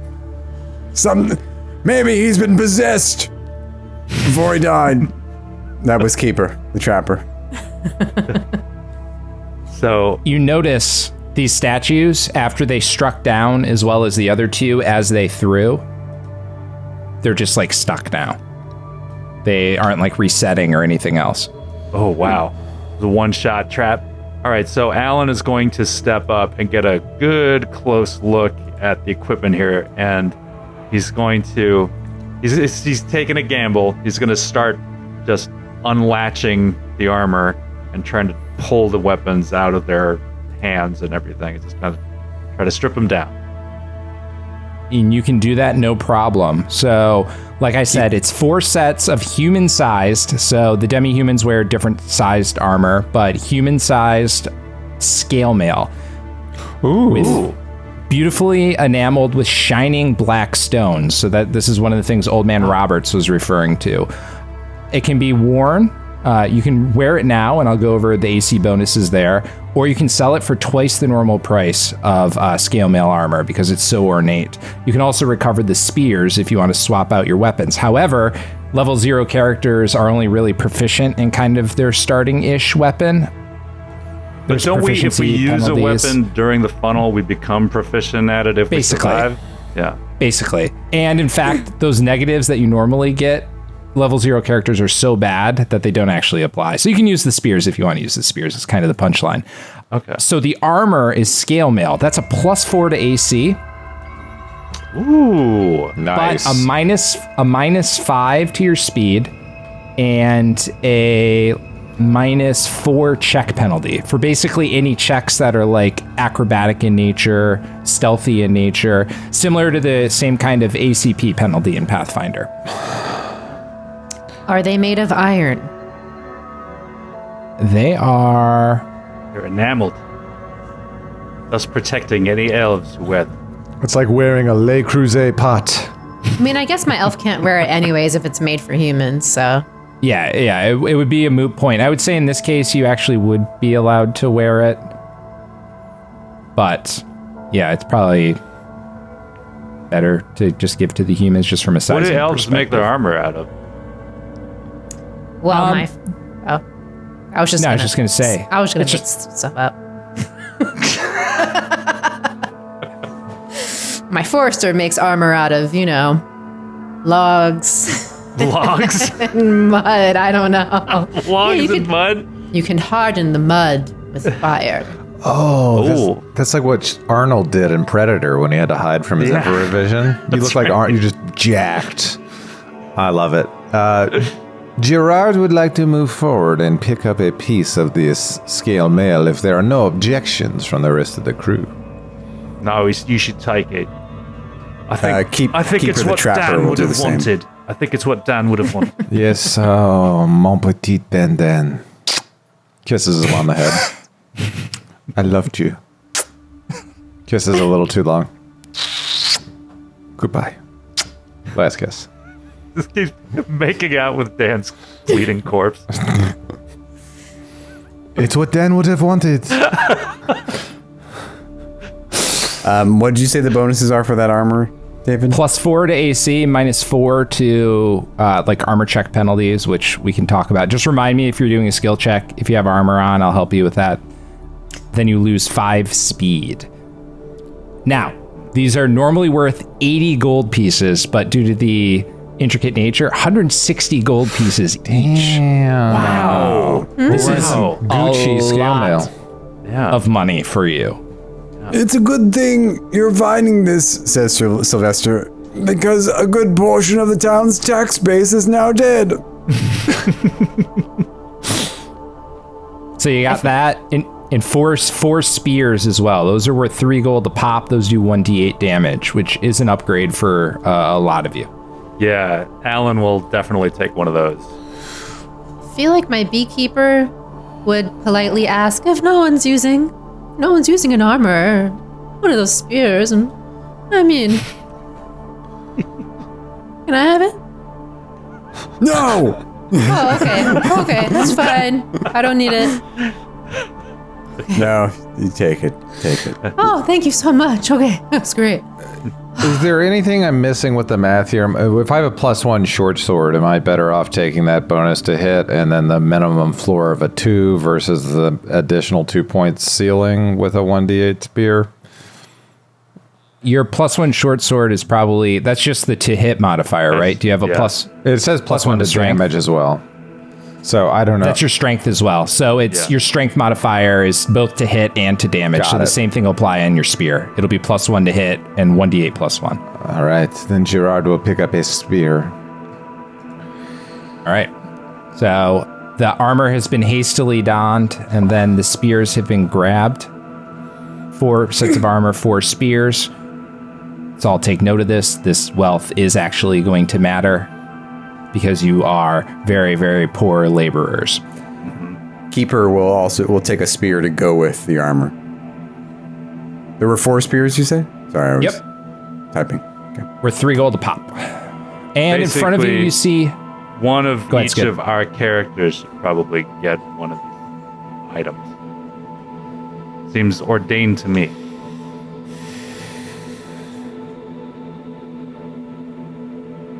Sounds or good. Whatever. Don't worry, it'll all consolidate as people touch more searing light doors and whatnot. It all bands together. You just have to keep track of who's dying with what. Part of the game is also looting your own bodies. All right, you see another set of heavy doors right in front of you, leading into further in, I guess. To the north here? Yes. The door to the north. The door to the north. The door to the north. Sorry. Easy laughs. I was gonna let it go. Alan Armoire is going to walk up to the door and do a search to see if there's anything weird about it. Give me that intelligence. 19. Nice. Oof. Nothing appears to be off about the door. Gonna try to open it. Be careful, Elaine. It is not locked. Careful's my middle name. Oh, I didn't know. Yeah, it is. Alan Careful Armoire. Not trapped even. Nothing happens. The door opens up, and what you see ahead of you is a very spacious chamber. We're talking a room that's 60 by 60-ish, 50 by 50, very large room, covered in marble floors with a door on each wall to the north, south, east, and west. To the far end of the room, but still somewhat in the middle, you see a towering granite statue of a barbarian, one hand outstretched, index finger pointing directly at the door you're walking through. This muscular savage wears animal hides, but his eyes are intelligent, and his engraved neckline sports amulets and charms. And he has a broadsword at his hip. It's about 30 feet tall, though. This is a very big, cavernous room with a very large statue. And is our dynamic light showing us the extent of our vision with the torch, I'm guessing? Yeah, you're only seeing in about 40 feet, which should get you about to the edge of the statue. Okay. You see that? No, it's kind of like bad headlights on a Chevy Nova right now. Probably about 20 feet out is what we're seeing. That's about right? Yeah, it should be. Okay. Yeah, it should be about right. You have shitty little torches in a scary dark dungeon. You might have to go in a bit further. Don't you call our Oxford torches shitty? It's the finest torch in all of Oxford. That's Who what is we're... he yelling at? The torchmaker's not even here, so you don't need to defend his work. I intentionally didn't send the torchmaker. I've read that integrity is what you do when no one is looking, Dungeon Master. Judge Winters to you. Master. Judge Enough of you, Master. invisible judge, and your condescension. We hear your voice from the heavens, and we spit on it. We spit on your voice. Alan is going to gingerly cross the threshold, newly armed and armored as he is. Going to step through the door. Okay. Subaru's gonna... Oh, does anything happen? Sorry. Nothing happens. Still pointing its finger towards you guys, but nothing happens as you go into the room. And obviously, as you move in a little bit, you start to see the statue a bit better based on your vision limitations. I was going to say Subaru's holding their holy symbol and their staff, walking in very carefully. This is a very strange outside the box idea, but I have a bunch of linen on me. Would there be a way to, like, maybe we're too far away, we have to get closer, but to, like, throw the linen over the statue so that it can't point its finger at us? You could try. If you want to get that close, you can, it'd basically be like kind of a ranged attack. So you'd basically do an agility roll, kind of a range to hit. Good use of linen. I've seen this before once. Allow me to hit first. And he's carrying the candle that my wizard's apprentice had in one hand and a linen in the other as he moves forward. Of all the other characters, it just slowly kind of crowding. Yeah. I imagine they're just like creeping, like, what's going on? Yeah. Whoa, what the hell is this? As of right now, the ditch digger, the cheesemaker, and the dwarven miner are still outside, but everybody else is inside. Trying to get. And then there's about six people in the 20 by 20 room, and a couple on top of the bodies, just in the initial hallway.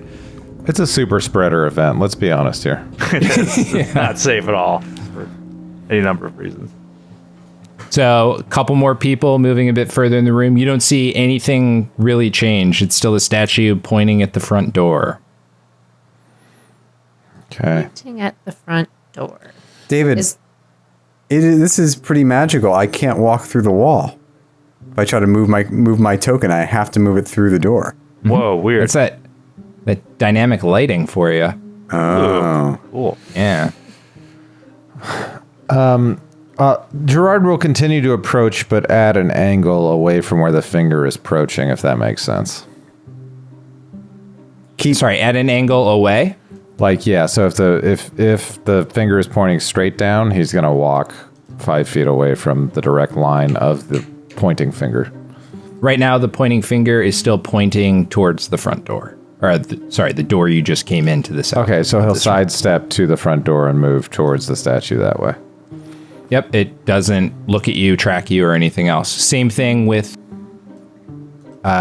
Keeper the Trapper. Interesting spelling there. I had to think about it for a second. Yeah. It wouldn't just be Keeper, Keeper. It's not his name. It's No. Keeper. It's a family name. Like it could be trademarked too. It's like Keeper Sutherland. It's the same name. Alan is going to just keep walking forward. He's going to walk right up directly towards the finger, like right towards the finger of the statue. The finger is still pointing towards the front door. Keeper would like to examine the platform to see if the platform can be turned. Ooh, good. Good. Question. I am going to ask for a couple rolls now that you're finally saying you're looking around. Give me an intelligence roll about the platform. All right. Any of you three standing up there can make this roll. Okay. Because you're close enough to the platform to see. 13. 13? Pretty Yes. good. Anyone else making that roll? 19. Jeez. Okay. Alan, the intelligent, got a 4. All right. With that 19, you do notice that it seems as though the statue, even though it weighs many tons, can probably rotate on its platform. There seems to be some sort of concealed gear-based mechanism that this thing can move around on. Can we look around the room for something that a finger would be pointed at to decide which way to rotate it towards? Is there a door to the back? I want one more. Anyone that's in this room, so the 5 of you can make another intelligence check just to kind of look around as you're doing this. 11. 7. Ooh, 20. Ooh. 15. 15? For Naomi the woodcutter. Anyone with a 12 or higher, you notice there's some scorch marks on the floor. As if like campfires had been set or something. Just kind of these like dark char marks. You don't see any wood or ash or anything else, but there's definitely some burns into some parts of this marble. Looks like someone maybe tried to scrub them off, but maybe not.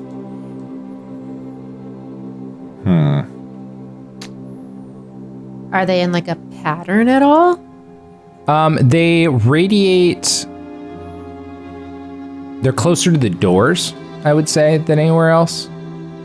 And there's no other sign of like camping or anything like that. It's just like leftover fire.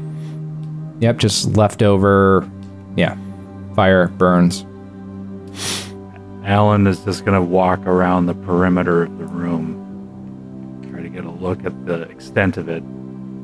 He walks up north, behind it, little 5-foot space behind the statue. There's another door up there, looks like. Yep. North of the statue, opposite the door we came in. And he's going to walk down. There's another door to the west, looks like. And Now, yes. As you were kind of close to that westernmost door, when you were kind of close to Keeper the Trapper, and when the Elven Forester was in that area, the statue started to move a bit in your direction. Oh. So the finger started to move and point a little bit more towards that westernmost door, so directly above Keeper's head. Kind of as you got closer, it seemed to do that for some reason. Try the door, Alan. Right. Keeper. Say hello to your father, Donald, for me. And he tries to open the door. He'll love that. If you survive, say hello to your father, Donald, for me. We're lovers, you see. He tries to open the door. Okay. He opens the door. The door was unlocked. So, that's a good thing. Bang, you see a hallway. However, okay, back on your lair. Great. All right, let's learn how initiative works. Oh, dang. Oh, no. Yeah. Boy. Because you just triggered something Oh, no. by opening that door. So the way it's going to work with these mobs, Grant dropped me a little combat-y tune. Ahead of you. Your initiative is going to be based on your highest initiative modifier of any of your 4 characters, and you're going to roll as a group. So each of you are only going to roll once. So tell me your highest initiative character, and tell me what your total roll is. So a d20 plus your modifier. This is the agility modifier? No, there's a separate initiative for. Yeah, there But should be It a is the Oh, I agility, see. isn't it? In most cases, it should be at level 0. Or so just call it out. Matthew, 9. who is your highest person, though? Naomi, the woodcutter. Where is the woodcutter? I can't even find her at this point. She's in the room. She's down by the door. Ah, okay. And you said it was a 9? Yep. All right, let me add your crew to the tracker. All right. Who is Kate? Who is next? I got a 5 total. For who? For Subaru, they have a +1. I'm just seeing the spelling of Subaru and Yes. well done. Subaru. Skid, what is your person with the highest modifier and what's your total? My halfling trader, Bingo Burlaps, has a +1. And it's a 15. 15, and where is he? I can't even find him. He is back in the original hallway with the stars and constellations in it. Standing in the ashes of the other halfling. Oh, yes, there we go. Partly Yes, snorted yes. ashes of the other half. Partially snorted ashes of the vagrant. It's just so many characters to manage. And Grant, what do you got? I rolled a 19.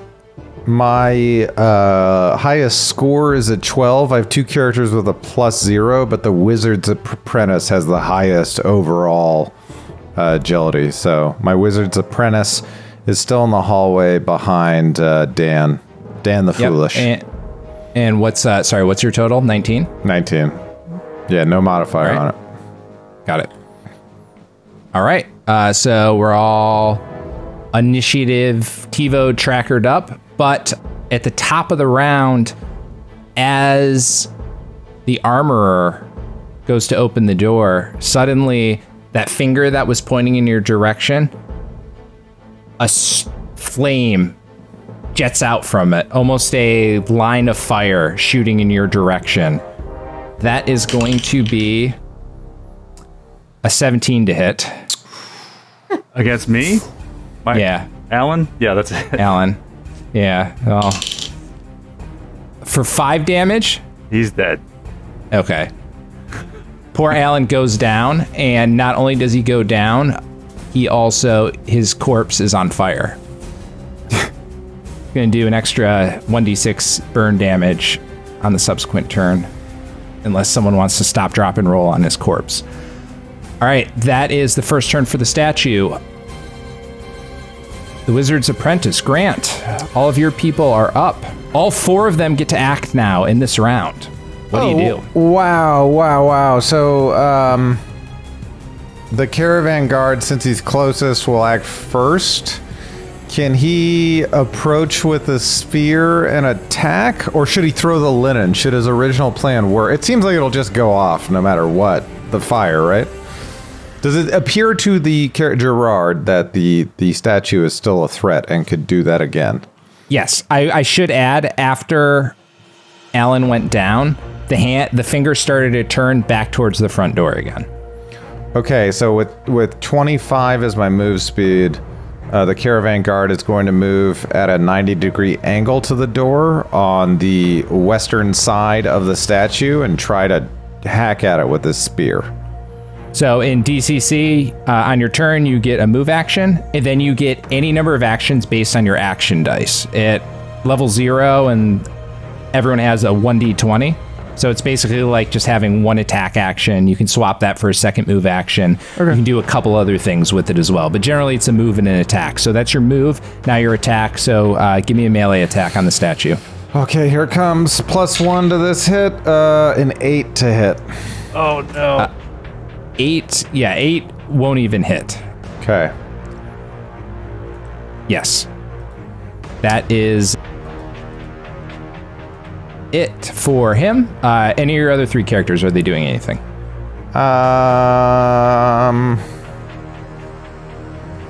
The cut purse will 5, 10, 15, 20, 25. He'll go to stand next to Alan, which is the extent of his movement. So he's going to get into position for next round. It looks like he really has no ranged attack with his dagger. That's what the cut purse does. It's a shame that all these are so far out of there. 5, 10, 15, 20, 25, 30. The wizards...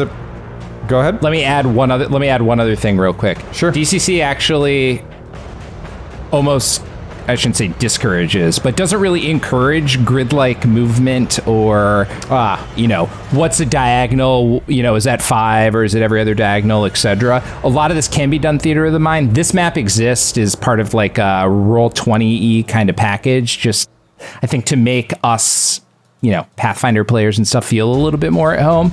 You don't necessarily need to be militant about it. I'm fine for you to say, you're out of the room, it's a move action to get to it, you're going to hit it, or as long as you're not going like room to room to room is one movement.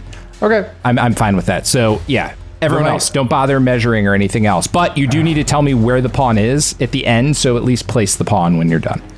All right, then all of my assorted, except for the minstrel, who's going to be like to the eastern side of it, will arrange by the caravan guard, and they will all unimaginably attack. Okay. Just to see, they kind of want to dart into that hallway for safety, but let's see what happens.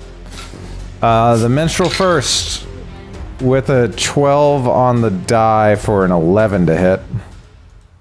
This thing is very big, so that is going to be enough to hit it. However, you notice that as you hit it, you get one of those, like, what do they call it? A stinger? Like when you hit something with a, yeah. And you're just like, oh, that was not a good idea. You hit it cleanly enough, but you are a level 0 adventurer, and this thing is made out of some insane stone and crazy contraption that you're starting to reconsider things. Okay, the minstrel will warn the other members of his party, and they will... Can they double move, essentially, or... Yeah, that's fine. Okay, they're going to move into the hallway, the cut purse and the wizard's apprentice. The hallway to the west that you just opened up? Yep. And that will be Team Orange's, Team Amber's turn. All right. The halfling trader, so Skid. Okay. So Bingo Burlaps is all the way back at the first door. He's at the... Yes, so he goes through, and he only moved 20 feet, so he's going to move through the room with the statues in it. And I guess he's just going to double move towards the western door behind the Wizard's Apprentice and the other person there. And Eloise Sweetling, the cheesemaker, is gonna do... She's way back in the corridor too, as she is gonna run up and get right behind the Bingo Burlaps, the halfling, trying to get into that hallway too. And the Dwarven Miner, whose name I don't have yet, he is going to run, double move, and he's going to get maybe not quite up to the statue, but he's charging in to help, and he has infravision. So Yeah, everyone somehow magically shares his infravision. Yeah. Based on token permissioning, but only so much can be done. Okay. Is that all of them, Skid? That's it. All right. Team Naomi the Woodcutter, a.k.a. Matthew. All right. Keeper the Trapper is going to go first. And he's going to stab out with the spear against the statue. And what's the... My to hit is probably just my strength modifier, right? Yeah, you should see it. Do you have a melee weapon already? It'll be the same to hit and... I just have a sling. Okay, that's fine. So it's going to be your strength to hit and strength to damage. Okay. 10 to hit? AC 10, so yeah, that hits. Nice. Amazing. Beautiful. And what was the damage die on the spear? 1d8 plus strength. 1d8. Holy cow. 2 points of damage. Oh, no. You poke it again, head on with the spear, and that's a nice spear you have, and nothing seems to happen again. All right. Nothing's happening. So then, let's see, Naomi the Woodcutter, who has, let's see, what was her weapon? She's got a hand axe. She's going to rush up to the statue as well and take a swing with the hand axe. And miss with the 6. Okay. And then Sylvester, the ditch digger, is still at the entrance to the building. He will hobble in using his shovel as a cane and get into the room with the statues. All right, so was that the last? That was the last person that was outside is now finally officially in the dungeon. So that is progress. Is that all, 3 of your remaining characters? All 3 of my remaining characters. All right, excellent. And lastly, with a 5, we have Subaru, aka Team Kate. So, can Subaru see or deduce, is there a way to turn the statue off? You can give me a incredibly difficult intelligence check if you would like. All right, here we go. We're gonna do using your D20. Natural 15, so a 16. Okay. Ooh. You do not see anything that looks like a button or a switch or anything else of the like. And as far as rules go for is that an action? Not really. You didn't move yet, right? Yeah. No, I'd say you still have your actions. That's fine. Okay. I mean, Subaru watching everyone hit it and get all jarred. It's probably not going to want to hit it themselves.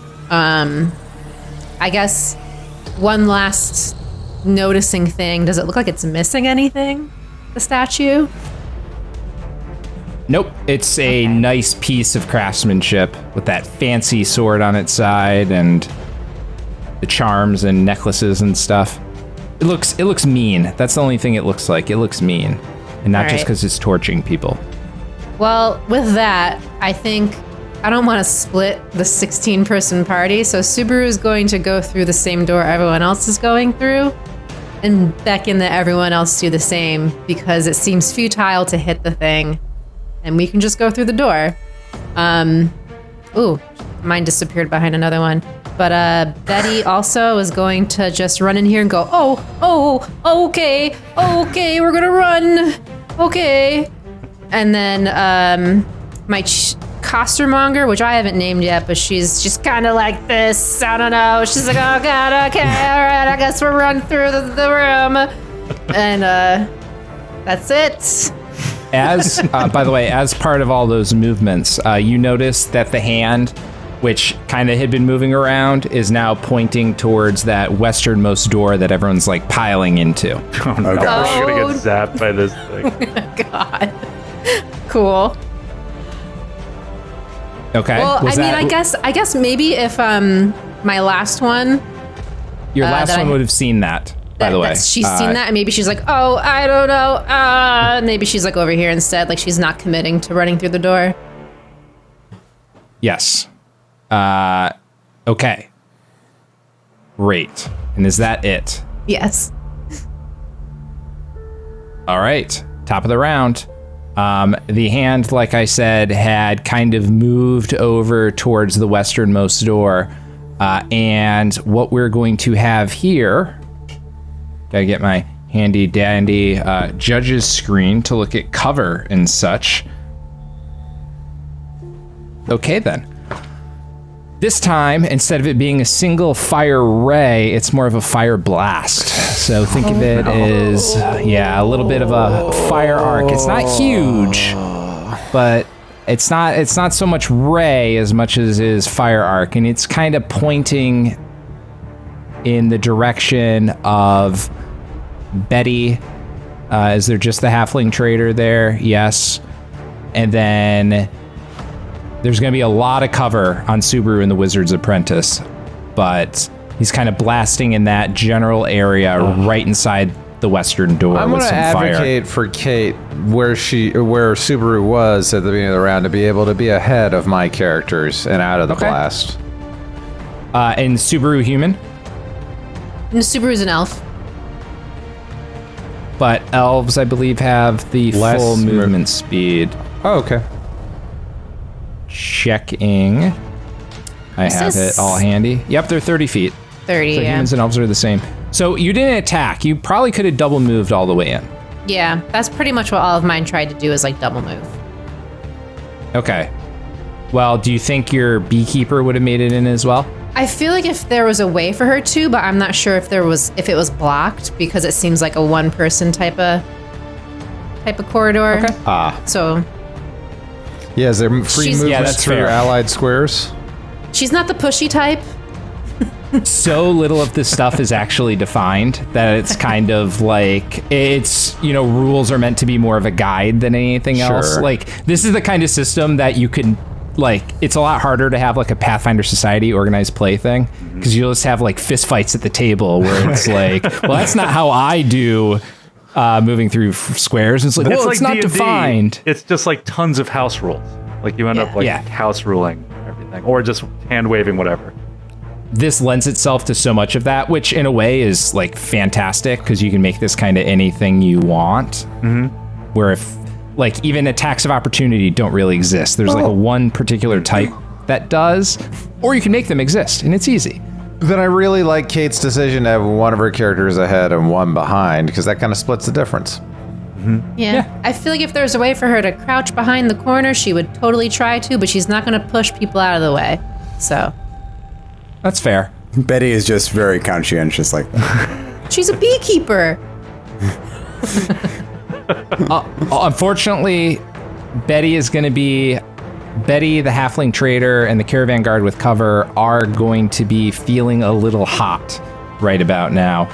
And these are going to be some pretty big rolls. So I'm going to shoot for Betty first, who is going to have very negligible amount of cover here.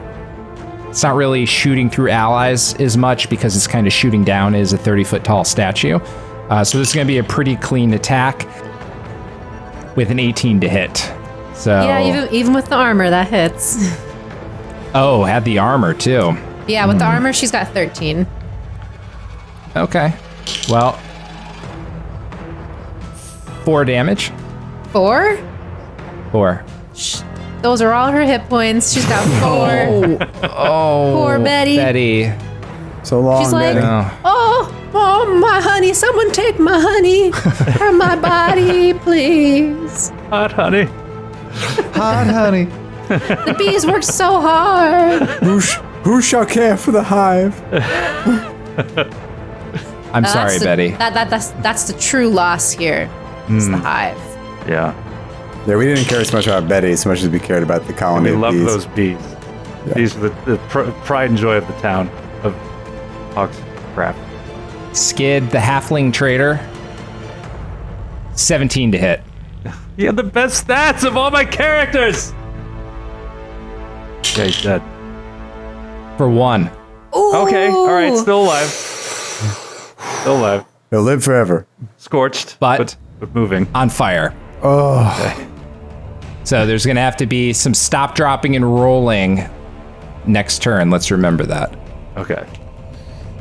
I'm going to rule it similar to a Pathfinder Starfinder where it's on your turn, though. So you take 1 damage, but you're on fire. And then the Caravan Guard is going to get a pretty sizable bonus to AC here. We're going to call it a +4 to AC on this. Is the Caravan Guard wearing armor? The Caravan Guard is wearing fine obsidian stone lace scale mail. So we're going to have to see if this is actually going to be a crit. That might be the only way this is going to hit.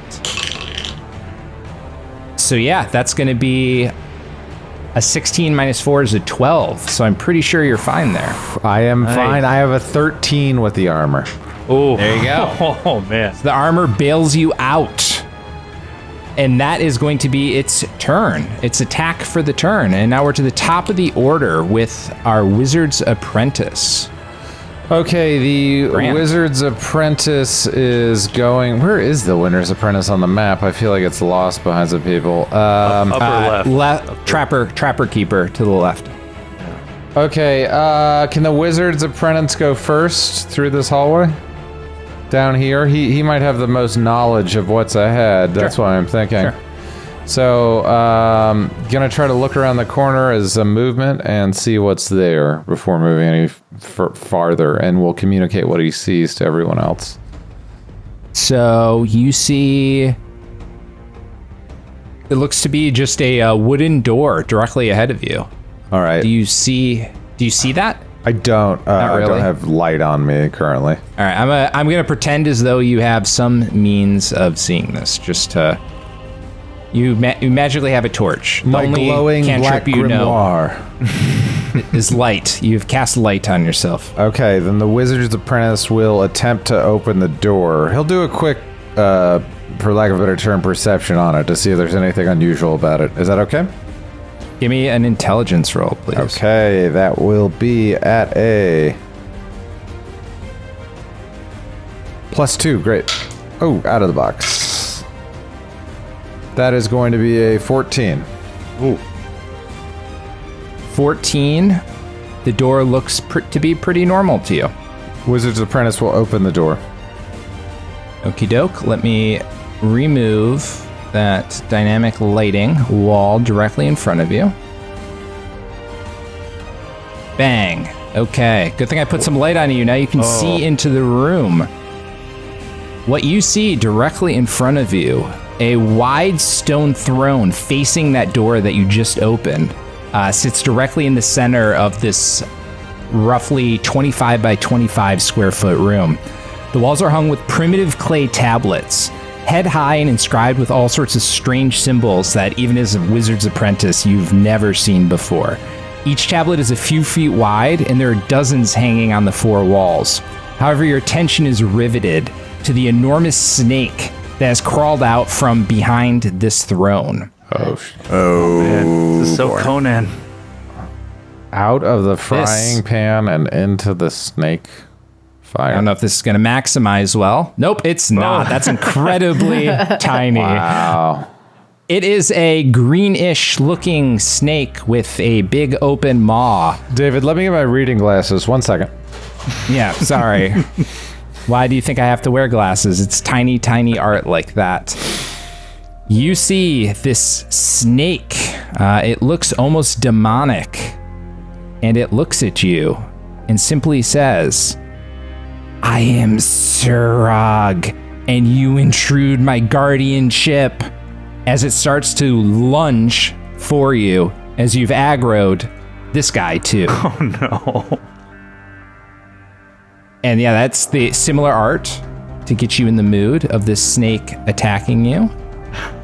Well, that's terrifying. Yeah. Oh, there we go. Yes, snakies. And with that snake attacking you, you have a statue directly behind you who's still shooting fire rays at you. You are completely sandwiched between the two. Even though I promised that this would be done within one episode so he'd get into our level 1 characters, this is just too much fun to hand wave through and wrap up. So we're going to pick this up next week Oh my as we god. wrap up this funnel. Oh no. Finish the funnel. Surag's gonna Sorry. kill all of us. Wow. Yeah, man. Sylvester the Ditch Digger shall be the last survivor, the lone survivor. We'll see all of you next week for the continuation of the funnel and then as we transition into level 1. All right. Great job, David. Great job, David. Excellent work. And This was Excellent. fun. Good night, everybody.